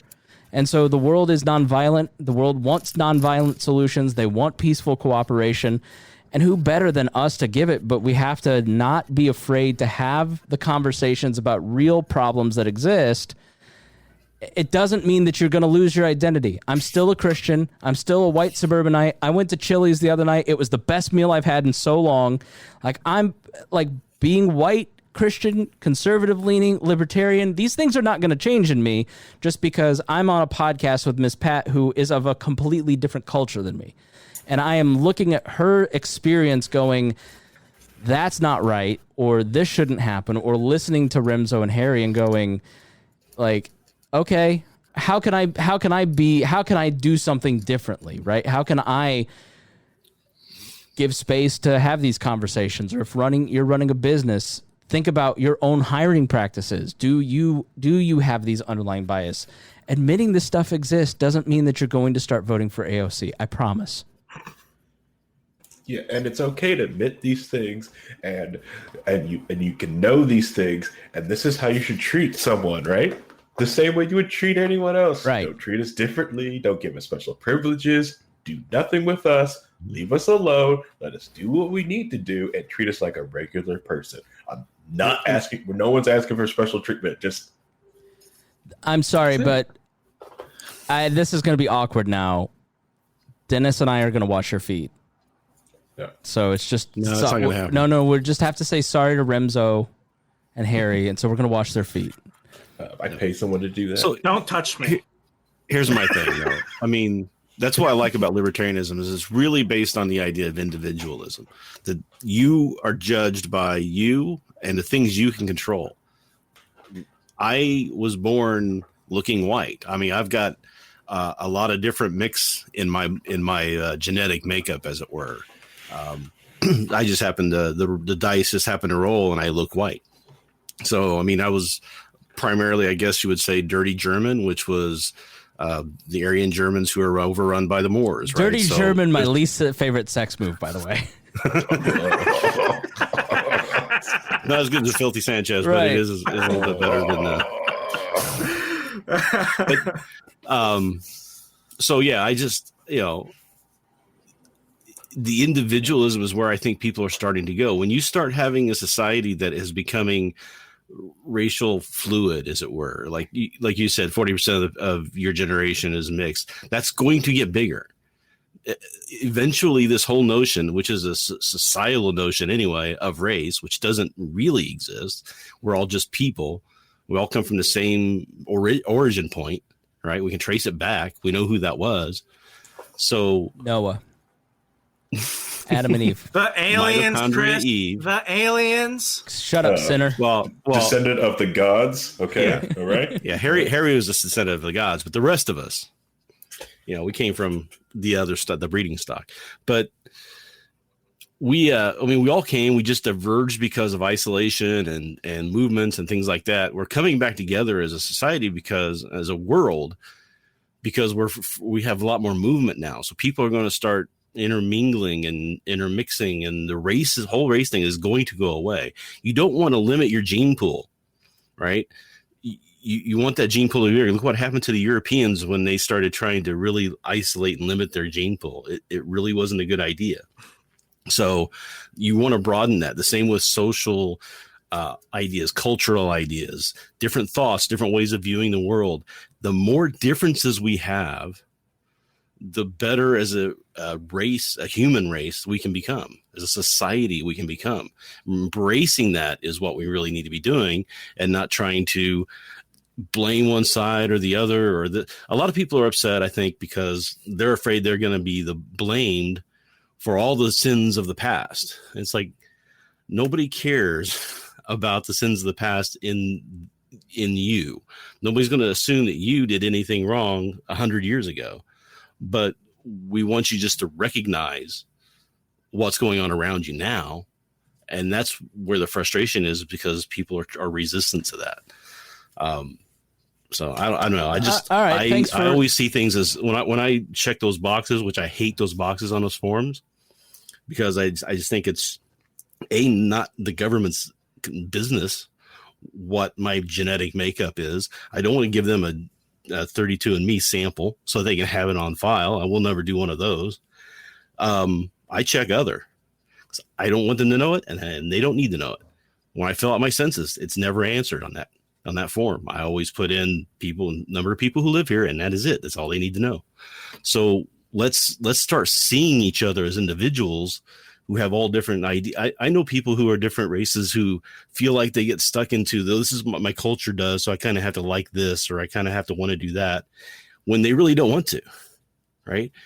You don't have to be beholden to what genetic makeup you happen to be. That's not who you are. Who you are is who you choose to be. The decisions you make in your life, the things that you care about, the things that mean something to you, that's who you are, not the way the genetic code happened to happen, or what side of a line you were born on, or any of that stuff, right? And until I think society starts to move in that direction, that's when we're going to start seeing actual progress being made in this. And I'm hoping that we're getting closer there with this, what's going on. I don't think we're going to be there yet, though. I think it's going to take another generation or two, but I think we're getting there. All right. Thanks for white-splaining, dirty oppressor. Yeah. I know. No, I think there is on all sides, and even on the right, and Trump is a master of this. And it's why, if you look at our Instagram, it's a lot when we post, especially with Heretic and Ryan, when he posts something that's like how to be a good ally at a Black Lives Matter rally, and like it blows up the comments because all those right-leaning young libertarians who are 17 and think Paul Joseph Watson or Ben Shapiro are libertarianism, they can't handle it, they can't process it because this is leftist. Well, they're viewing things in terms of identity. They're not viewing things in terms of ideology. You know, we tend to float based on our identity towards the right or the left, and get seduced by that group. But as people who believe in individualism, you have to hold to the ideology and understand the basic principles, not get persuaded by issues either, because people go, I like this issue, I don't like this issue, and so people drift a little bit. One note, Les has a great suggestion for Remso's name if we're going to change it. Carter Spinwright Woolworth III. That is catchy. I laughed so hard. Esquire.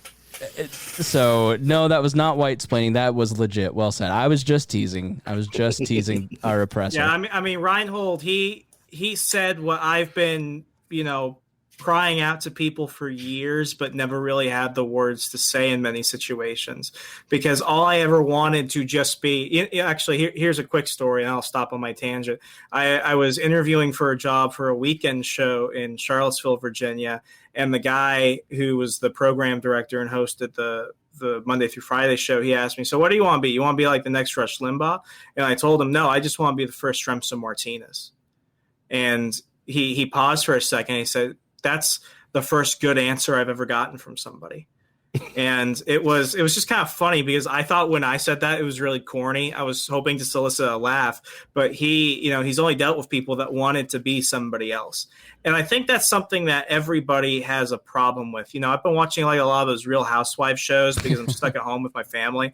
And it's like all those women who I see a lot of women who married into money and just know all the right people. I see them as all, just all these spoiled women, but they're all incredibly self-conscious.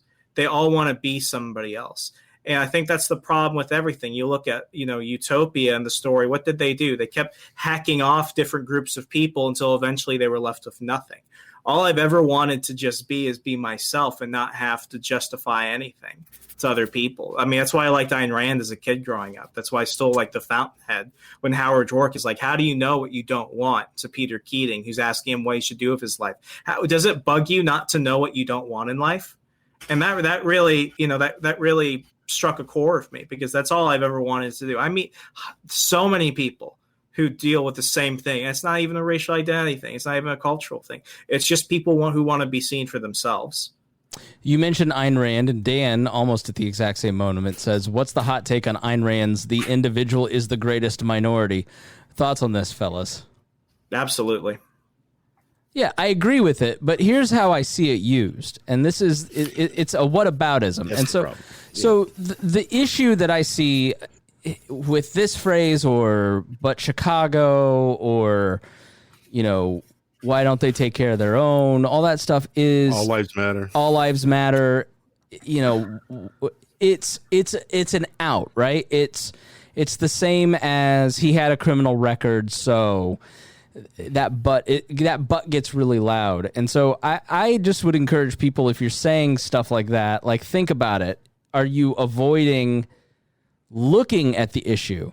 Because it kind of plays into what Josh is asking here, and I'll let Harry and Remso answer this. I have thoughts, but I'm going to be a good ally and let you two answer first. Josh says, I think we're all receptive to the complaints of minorities, but what do we do about it? What policies can we try to enact or repeal that will help beyond our typical quest to minimize the power of government? We are going to do a show about some of this stuff, but what are your thoughts about that question? Harry, you want to do like a rock, paper, scissors thing? If it's okay, I'll go first. I mean, you're higher on the intersectionality scale, so go ahead. Watching this whole thing, this whole situation we're seeing right now in the wake of George Floyd, it's got so many different conversations going on. But I think the only one that matters is this. And I understand that this is not a point that other listeners of the show have, but I think this has more to do with people who dislike Trump going out, putting up the Black Lives Matter signs, than they actually do care about fixing the actual problems. I think it really comes down to terse surface issues. I wish it wasn't that way, but I think it does. I think that has more to do with it. But ultimately, I think this comes down to the one thing, and I think this is the one term that I love people who aren't even interested in talking politics. I've been seeing a lot more people talk about, and it's this. It's the monopoly of violence. It's the monopoly of violence. And what we need to do is we need an actual equal distribution of the law.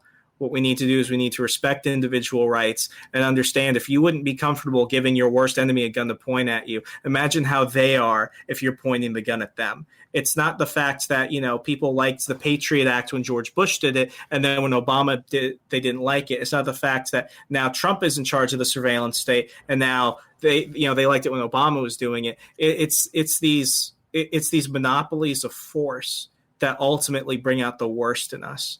And to downsize and mitigate that and limit that in every possible way, that's going to clear the way for so many great things to happen. We had Christian Watson, a Young Voices contributor, right in the Washington Times opinion section last week. If you want to go ahead and help, Black people growing up in urban cities understand, one, the people running those cities, and he never said Democrat. He just said, those people in cities want to run how you operate your business. They want to run what you could do with your property. If you just got out of their way and let people voluntarily associate with each other and make money, amazing things would happen. Oh, and not that it should matter. Christian Watson is a Black man. So, white liberals, there's your answer coming from the community that you say you care about. Yeah, that's the libertarian philosophy. Actually, it's on the correct side of this. A lot of the different things that Black Lives Matter and a lot of these things that they're talking about is that police have the ability, or the state, let's just go with the state, has the ability to enforce certain laws, and they can enforce it where they want and how they want, depending on what they want to do. It is easier to check boxes off and look good and get reelected as a prosecutor and look tough on crime. So what's the easiest thing to bust? The easiest thing to bust is someone who is not going to lawyer up, does not have huge connections to get a big stink on Twitter or on the golf course. And I don't have to hear their mouth when I go back to the Columbia Club. So who doesn't have connections at that? Usually it's going to be in the poor neighborhood. So I'm going to hit the white poor trailer park and I'm going to hit the black poor neighborhood. So having laws be able to harass these people to have boxes check off, I think that will help out. I think that's one aspect of it. So yes, you could say that, yes, it's the typical, it's going to be this exact same talking points that libertarians have gone to, but more of understanding that you need to be able to wrap it and come with empathy on the person that you're talking to. Coming with it very static or just not trying to feel or put emotion in people who are not trying to wrap it together for that, then you're just going to seem like, you kind of push them away. They're not going to want to listen. Yeah. And Dan wanted us to mention he definitely didn't intend to use the Ayn Rand individual greatest minority thing as a cudgel. We all agree with it. I was using it as an illustration because it's counterproductive to use it. And I think that's my answer. And that's the thing that I've kind of that's where I'm at with the conversation, is that to be heard is a fundamental human right. And what you hear most often when you watch the news or you read interviews is, I just want you to hear me. I just want you to see this video and hear what we're saying. I want you to understand. I don't want you, like you said, come with a static response of all lives matter or the individual's the greatest minority or take care of Chicago first, as if Black people are not concerned with black on black crime, which is just insane. Right. What they want is for you to give a fuck. And when you say all lives matter as an out, and I'm not going to have this conversation, you're basically saying, I don't give a fuck. And I think one of the biggest reasons that we didn't mention when we're talking about why is there this big surge of this conversation, it's that so many white Americans in March and April and May, for the first time in their adult lives, felt the economic insecurity that most people of color feel every day, or that the poor feel every day of any color in this country, because all of a sudden, holy shit, the government is taking away my job. The government is doing something to me that I can't control. They're pointing guns at me unnecessarily. I don't agree with this. This isn't fair. I'm going to protest. And then you go out and protest, and 80% of the country went, I don't give a fuck. I'm not listening to you. And then you get mad because nobody's listening to you. And so they just want you to care. They just want you to listen. They want you. They're not asking you to. I'm sure there are people who are going to want to use this to usher in a socialist government. Okay, I get that, right? But that doesn't mean you have to go along with that part. But it's separate the problem from the solution and come at this with an open heart, because they're your fellow Americans. They're human beings. They're people. The experiences that Harry and Remso are talking about tonight, That sucks. And what behaviors or language do you use or reactions to people of color do you have that you can change? I had to learn this when I was dating. I needed good female friends to say, look at this text message. You're being really passive aggressive. That's really gross. This is awful behavior. You're being controlling here and here. And you don't know. Like, you don't realize because you're just operating from the same position that you've always put. Like, and then you had to have someone who is in a different, who is not of your group going, you're doing this thing that I hate. You're doing this thing that everybody hates. And the second I started talking to my female friends, my dating life got instantly better because all of a sudden I was taking personal responsibility. I was checking myself. I was going to therapy to deal with the insecurity that led to that passive aggressive behavior. Right. And so I had to check myself. And so has my life gotten much richer because I did that thing that fixed me, that led to better relationships with women, that I treat them more respectfully? Absolutely. Is my life better because I have chosen to start paying attention and giving a fuck about racial issues? My life is better. Empathy and love always makes your life better. And I think that's, for me, the thing that how can I... We love to look at the government. We are obsessed with the government as libertarians. So what's the government need to stop doing to fix this problem? The problem isn't the government. You got to stop blaming somebody else. It's you. You're the problem. You're voting for the wrong people. You're treating people the wrong way. You're not hiring people because of certain biases that you're not even cognizant of. Like, you're not paying attention. You're saying all lives matter. You're the problem. It's not the government. Yes, it is the government. There are things we can change, but in issues and matters of the heart, there is no law that can be repealed, and there is no law that can be passed that can fix an issue of the heart. It has to start with personal reflection. And so that's where I would say start, because that's what racism is, an issue of the heart. Harry? I was going to get to just say, I despise the whole, when someone says Black Lives Matter, and when someone goes well, what about black on black crime? And it's well, the black guys shooting other black people, one of those people are criminals. So what are you calling these cops? Are they really to call them criminals? Are they a criminal gang? Because that's who's doing that. And it's, so I just get enraged when I hear, not enraged, but I just feel like it's a little upsetting when they say that, and it's.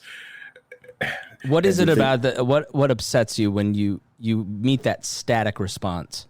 Well, it's like I said, it's because what about black on black crime? Well, that's criminal on innocent people. Okay, so, and that we feel unprotected by the police. So when you bring up black on black crime, okay, how are the police not helping us protect people? That's what their sort of goal is supposed to do, but they're too busy busting nonviolent offenders. You feel the exact same way when you get pulled over by a state trooper for doing 5 over a speed limit. Why are you pulling someone over on a speed this victimless crime when there's easily these police resources and stuff like that can be used to stop your quote unquote angry offense of being black on black crime, and you're trying to compare. And then to me, it's I think you're don't, because it is that block. You don't want to see it because you keep bringing up black on black crime, but it's but I'm talking about police. This is what we're talking about. So either you do see them as criminals and you don't want to admit it. It's a block on your own head. And let's take it a step further. The police are only enforcing a law that was passed by politicians that you voted for. Mm-hmm. Yep. You Correct. made choices that led to black on black crime because you put the gun in their hands. You put the gun in their hands. Yep. And just to sort of try to answer the question a little bit, that I'm not going to do as good a job as everybody else probably, but my thought is just make sure you're starting to pay attention if you're not already, right? So one thing that really kind of woke me up a little bit, as it were, to certain things that were going on that I didn't notice because I'm appear to be a white man, just walking around doing my thing, and we get it. You have a big penis. Unfortunately, that's true, but it's a pain. But anyway, the thing I noticed, I was with my wife before we were even dating. I think I was just kind of hanging out with her, and she needed to go buy a car. She went to go buy this car from this dealer. So I took her, and she was talking to the guy, the salesman, and I was standing kind of a little bit behind her up against the car because I was like, this has nothing to do with me. This is her buying the car from him. She would ask him a question, and the salesman would turn from her, look at me, and answer.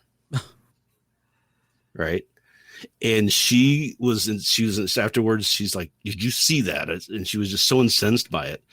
And I don't think I would ever have noticed that if I hadn't been with her and seen it happen, because salesman's not going to treat me like that with someone else. So she tells me the story about her and her friend when she was growing up. They were going to go to the Greenwood Mall, and this was probably 20 years ago, so, or a little bit more than that. But her friend says, I can't go there because she was black. And my wife's like, why? You just come on down. We'll go down there. It's no big deal. And she noticed, because this kind of brought it up to her attention, she started noticing that when they went into the stores, the store detective would start following her friend around. Mm-hmm. I mean, there was all these little things that were happening. And once you open up and see them and recognize that they're happening, it's like you can't stop seeing them anymore. I went to Saks Fifth Avenue with Miss Pat, and I was wearing Carhartts, a Carhartt jacket and work boots, and I was following around Miss Pat, who was wearing a Falcons jacket. All of a sudden, the security guard ends up at the door we're standing by. And he starts engaging us a little bit. Like, I know what he's doing. She knows what he's doing. She charmed the pants off of him. But you get the subtext there. You get it. I love this suggestion from Rosemary, who says, enacting policies might be too lofty. Simply understanding a person who looks and thinks different than you is a good start. Invite the minority neighbor to your home for dinner, just once. I love that suggestion, and I hear, like, inviting Harry on the podcast and having one black friend put me on a totally different path, right? Having Miss Pat and Dion in my life put me on a totally different path, but it was uncomfortable to get into these conversations. And when cultures bump up next to each other, of Miss Pat is of a different culture than I am. And so there's cultural differences where there's a learning curve that took a couple of months, 2 or 3 months. There had to be a lot of Miss Pat going, you need to just say it. I'm not going to be offended. You need to just ask the question.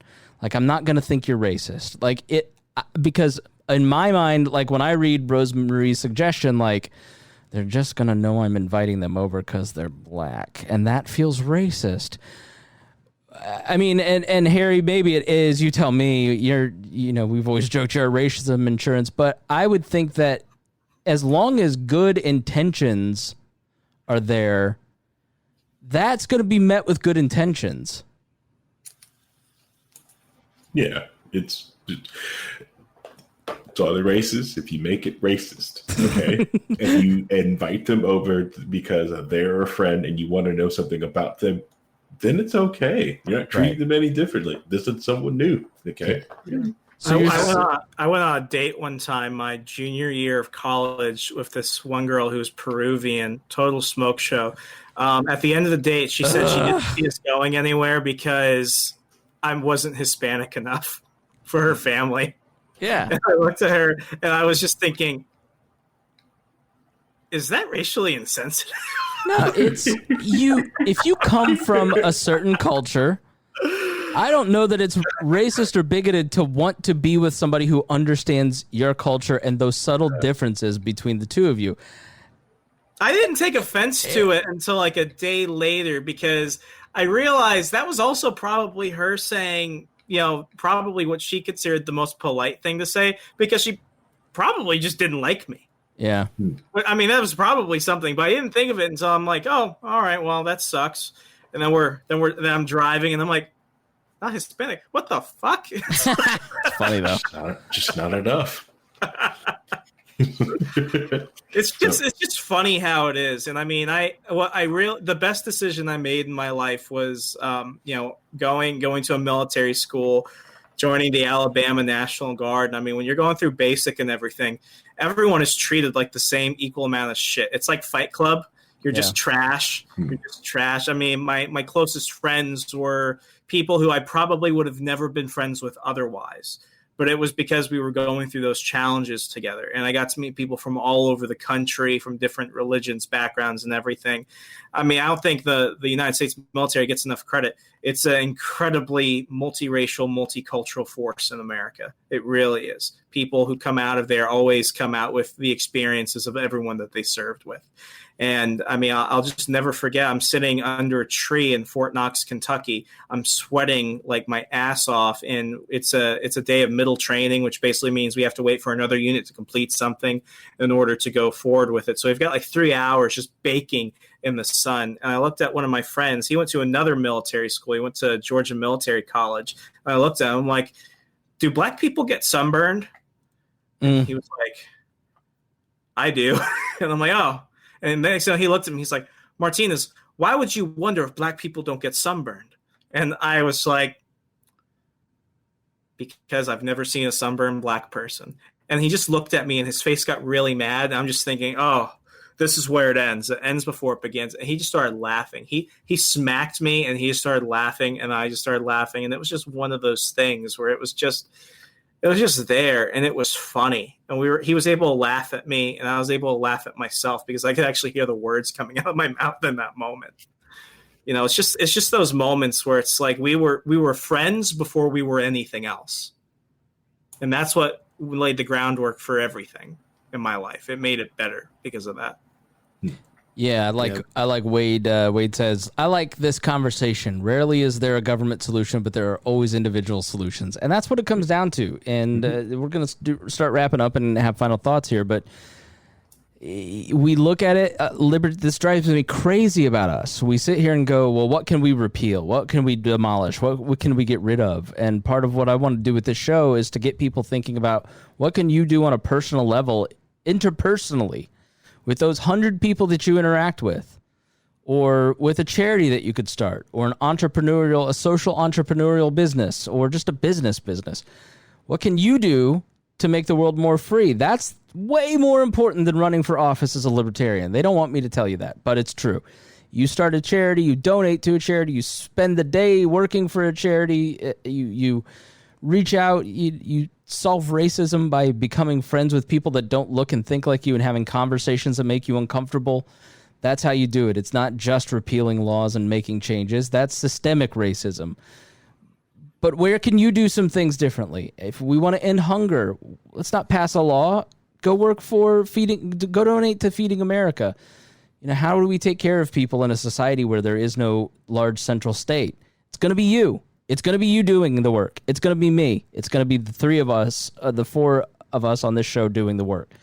And so start practicing, because if you want to live in a free world, it's going to mean you're more uncomfortable, but more rich in terms of relationships, more enriched because of experiences, more enriched because of the diversity and love that you have in your life, and more rich just because you have more money in your pocket, because there won't be that parasitic government. So, you know, you have to start building the world that you want to see, because once you start doing that and people see you, talk to you, they're less afraid of you, right? And so that's really what we need to start doing, is looking at systemic racism, recognizing that this exists, that it is entrenched into the power structure, and we can start demolishing it by doing something about it, which is just loving each other, like having conversations like this. So I promise you, you know, if you're a white Christian conservative male, it's uncomfortable in the beginning, but you're gonna be okay. I promise you. And you may say some fucked up things in the beginning, but the person who knows you're coming in good faith is gonna say, "Don't say that. That's fucked up." Right? Like, but just start, right? Because it's all about how you come at people. Because Harry just told you, you just heard him say, when you come at me with all lives matter, I just immediately stop. I'm just not even going to talk to you. Like, what can I do with you? You know, but if you come with me and go, okay, I don't know why your hair is different. Can you explain this to me? That's going to be met with, Okay, right? Like, so just take a chance. So final thoughts. Let's start with Rhinehold. Yeah, just my final thoughts are be good to each other and just keep an eye out on what's going on and don't just focus on being the change you want. That's like you said. I mean, in my opinion, we're never going to be able to get to government out of our lives unless we can prove to the people who do the voting that we can do it by going out and doing it anyway. Like if we were taking care of the people in our community who needed health care, why would we need the government coming in and giving health care to everybody if we're already doing it, right? So people are going to say, this is stupid. We shouldn't be doing that. And they're going to cut it out. That's how you start replacing government. Voting is fine. Politics is fine, but going out and doing it is what's going to change things. That's pretty much it for me. I'll let the other people talk. Remso? What do you mean other people? Wow. You remember when John McCain said that one, and that was the greatest racial controversy in American politics? Oh, those days don't come back. Oh, that's funny. I think things happen for a reason, and I think it's incredibly funny that of all the times that could come out, we have a new Bill and Ted movie coming out when we could definitely use more Bill and Ted. And if I could just take some Bill and Ted knowledge, it's like, be righteous and party on, dude. That's all it is. And if you're a white liberal and you would like to pay some, reparations for me, my Cash App is $. I'm joking. Yeah, just be righteous and party on. Harry? I'm not. My Cash App, if you want to pay your reparations directly to me, you could give me some of them white guilt dollars. No. Yes, be excellent to each other. All right, so one thing I always noticed is also the people who are also like when your friends do come to you and they have these conversations with you, especially this is more speaking to the people who are quote unquote minorities. Just here, you're just a minority in the United States. You have to have these tough conversations sometimes with people, and then you have to be able to willing to have these conversations with them. Even though right now I'm having some tough ones with a couple of friends about certain things, and it was really rough because he's a white liberal. He doesn't think what he says is racist, and it hurt me first to tell him that, like, hey, what you're doing, what you're saying, that's racist. How is this racist? I'm like, that's very racist. And I'm sit there and I put it down on paper. And like, this is what you're doing. You may think what you're doing is correct, but what you're doing is hurting. And it comes from that corner. It's like, it sucks. And I'm your friend, and I know that's not your intention, but I'm willing to have this conversation with you, because talking and conversations and these long form conversations and learning about different things. This is how we get things done and get to this anarchist society. At least my anarchist vision of it. Waifus for everyone. Yeah. Honestly, it's we're gonna have princesses and we're gonna have a monarchy, but they're not really in charge. We just have one. It's good. It's better this way. They don't do anything. We just have one. But no, it's you'd be able to have this conversation and get with your community. It's talking with your neighbors and having each other out and helping everyone out, right? And understanding people in your community and be able to welcome everyone in. It's also just in trying to embrace other people and understand that it's a lot of what from a lot of regulations I get a lot from Frederick Douglass, and the idea of like, I just want to be treated like a regular human, just like you would treat anyone else. And that's all I've ever wanted, is just to be, I just want to be Harry. I want to be treated as Harry, not black guy Harry. And believe it or not, Remso, like black people actually get those conversations a lot. do you sunburn? I have Harry, do you sunburn? I know I've gotten a sunburn. It took 8 hours on the beach, but I did get a sunburn. I did not know what was going on, but I've asked Harry this. I know I've asked you that question before. Yeah. Yep. No, I treated Harry very poorly in the beginning. I've grown a lot. Yeah, I recognize. But it's also one of those things like you're just curious. But the thing is, like our education system, because a lot of us got to the public education system, really doesn't teach. Our health system doesn't really teach things about people. Like, of course, people get sunburned because you don't understand what a sunburn is. You just told what it is.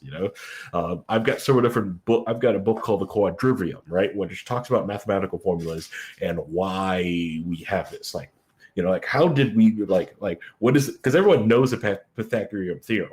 But why does it work? What is it? There's something beyond it other than a squared plus b squared equals c squared. There's actual stuff to it, but you've been rushed ahead. All right, science nerd crap. Sorry, I'm not going to go on a tangent on that. You know that Harry sunburns. Yes. I sunburned. It takes a while. It took 8 hours down on the Cape, but it took 8 hours. All right. Yeah, I'm pretty much done. That's like I said, it's like I said, just have conversations. Have willing to talk with people. Sit around, have a brew, or if that's what you do. And I'm sure it sucks for you. It's and it's not fair that you have to have those conversations. People should just get it. Let's they just don't. Do you get sunburned? Bitch, on a cloudy day, I turn in. Look at my ham complexion now in the video. Look how getting sunburned by that lamp. Yeah, I have. So I was listening to Left, Right, and Center this weekend, and they had some guest panelists on, and one was Michael Steele, and the other one was another gentleman whose name I can't remember, but he's another black conservative, and they started talking about this conversation. And their reaction was just like, I've gotten so many calls from people about what is this about and what are my experiences. And to be honest with you, sometimes I don't want to talk about it.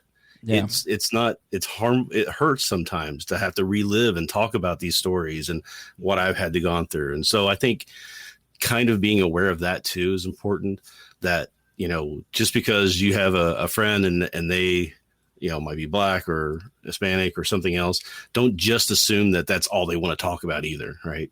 Yeah. Bring it up, talk about things, but also don't make it, understand that you might be bringing up some painful memories for them too, that they're going to have to relive. Right. Yeah. Same. And that's just what I'm thinking. Yeah. I totally agree, because it sounds exhausting, but it requires the discomfort of this generation to have these conversations. So it isn't a conversation in the future generations. Like that sucks, but it is, there's no better way. I mean, it's progress. So, all right, everybody, thanks so much. Just examine your hearts. The fundamental premise of libertarianism is that other people are not your property. They're not yours to control through the state. They're not yours to control through taxation. They're not yours to control in any way, shape, or form using the police or any other means. And just make sure that you live that fully, because until you live that fully and model that for other people, we're never going to get to a society that is truly free. It requires all of us taking on some responsibility and examining how we live with each other. It all comes down to empathy and love. It all comes down to nonviolent, peaceful cooperation. It's what libertarianism always comes down to. There isn't anybody on the planet that doesn't agree with that, other than the people that want to dominate, the people that want to control. And those are the people we're not going to try and reach. There's no point in trying to spend the rest of this election year trying to talk to MAGA people and to hardcore Democrats and try and shake them out of that. All I can do is do this show for the people that want nonviolent, peaceful solutions that are empathetic and respectful towards all. If you're down with that, then you're headed in a libertarian direction. We'll worry about which things you personally need to understand. Like, I don't know about this thing. For me, it was like gun control. I don't know. We'll talk about that later. But the first premise is that you have to accept that you are going to try and build a world that is more peaceful, more loving, and more respectful, more empathetic, and start heading in that direction. And that's all it comes down to. So that's the good news about libertarianism. It's just that easy. You just agree. I'm going to start listening. I'm going to start having conversations. And then next thing you know, you're on a libertarian podcast talking about abolishing the police. And you go, I don't think that goes far enough. All right, everybody. Thanks so much for joining us. Make sure you check out On the Run with Remso W. Martinez. Make sure that you check out Freedom Strips with Keaton Tucker. That is a show that we'll be adding soon, too. And he just interviewed Joe Jorgensen. And, hey, if you got something out of this, please share this episode. I'm going to chapter mark it so people can get to this conversation a little quicker. If they don't want to listen to all the Trump stuff, I may separate it out into two. But if you got something out of it, please share it with people. Let them know, hey, this is a great conversation amongst friends. I'd just love for you to tune in, like hear it. Just skip to this minute marker, somewhere around 53. So sharing. That is the best thing you can do to help support us. Our patrons are super important. It really helps us a lot when you join Patreon. If you get something out of what we do at We're Libertarians in any way, the Heretic Magazine, the social media channels, the podcasts, join the Patreon. That money, that support, that is so important to helping us grow. But if you're not there, share an episode that really got you. That's really a personal recommendation from you to your friends, texting an episode to a friend. That is so powerful in helping us grow and help spread this message. And I think it's a message that everybody needs to hear, because I think once they hear what we have to say on podcasts like this, they start to see the world in a different way, and we can build a different world as long as you help us. So we really do appreciate it. And thank you so much for your participation. Thanks, guys, for joining me. Thanks, everybody online. And we will talk to you very soon.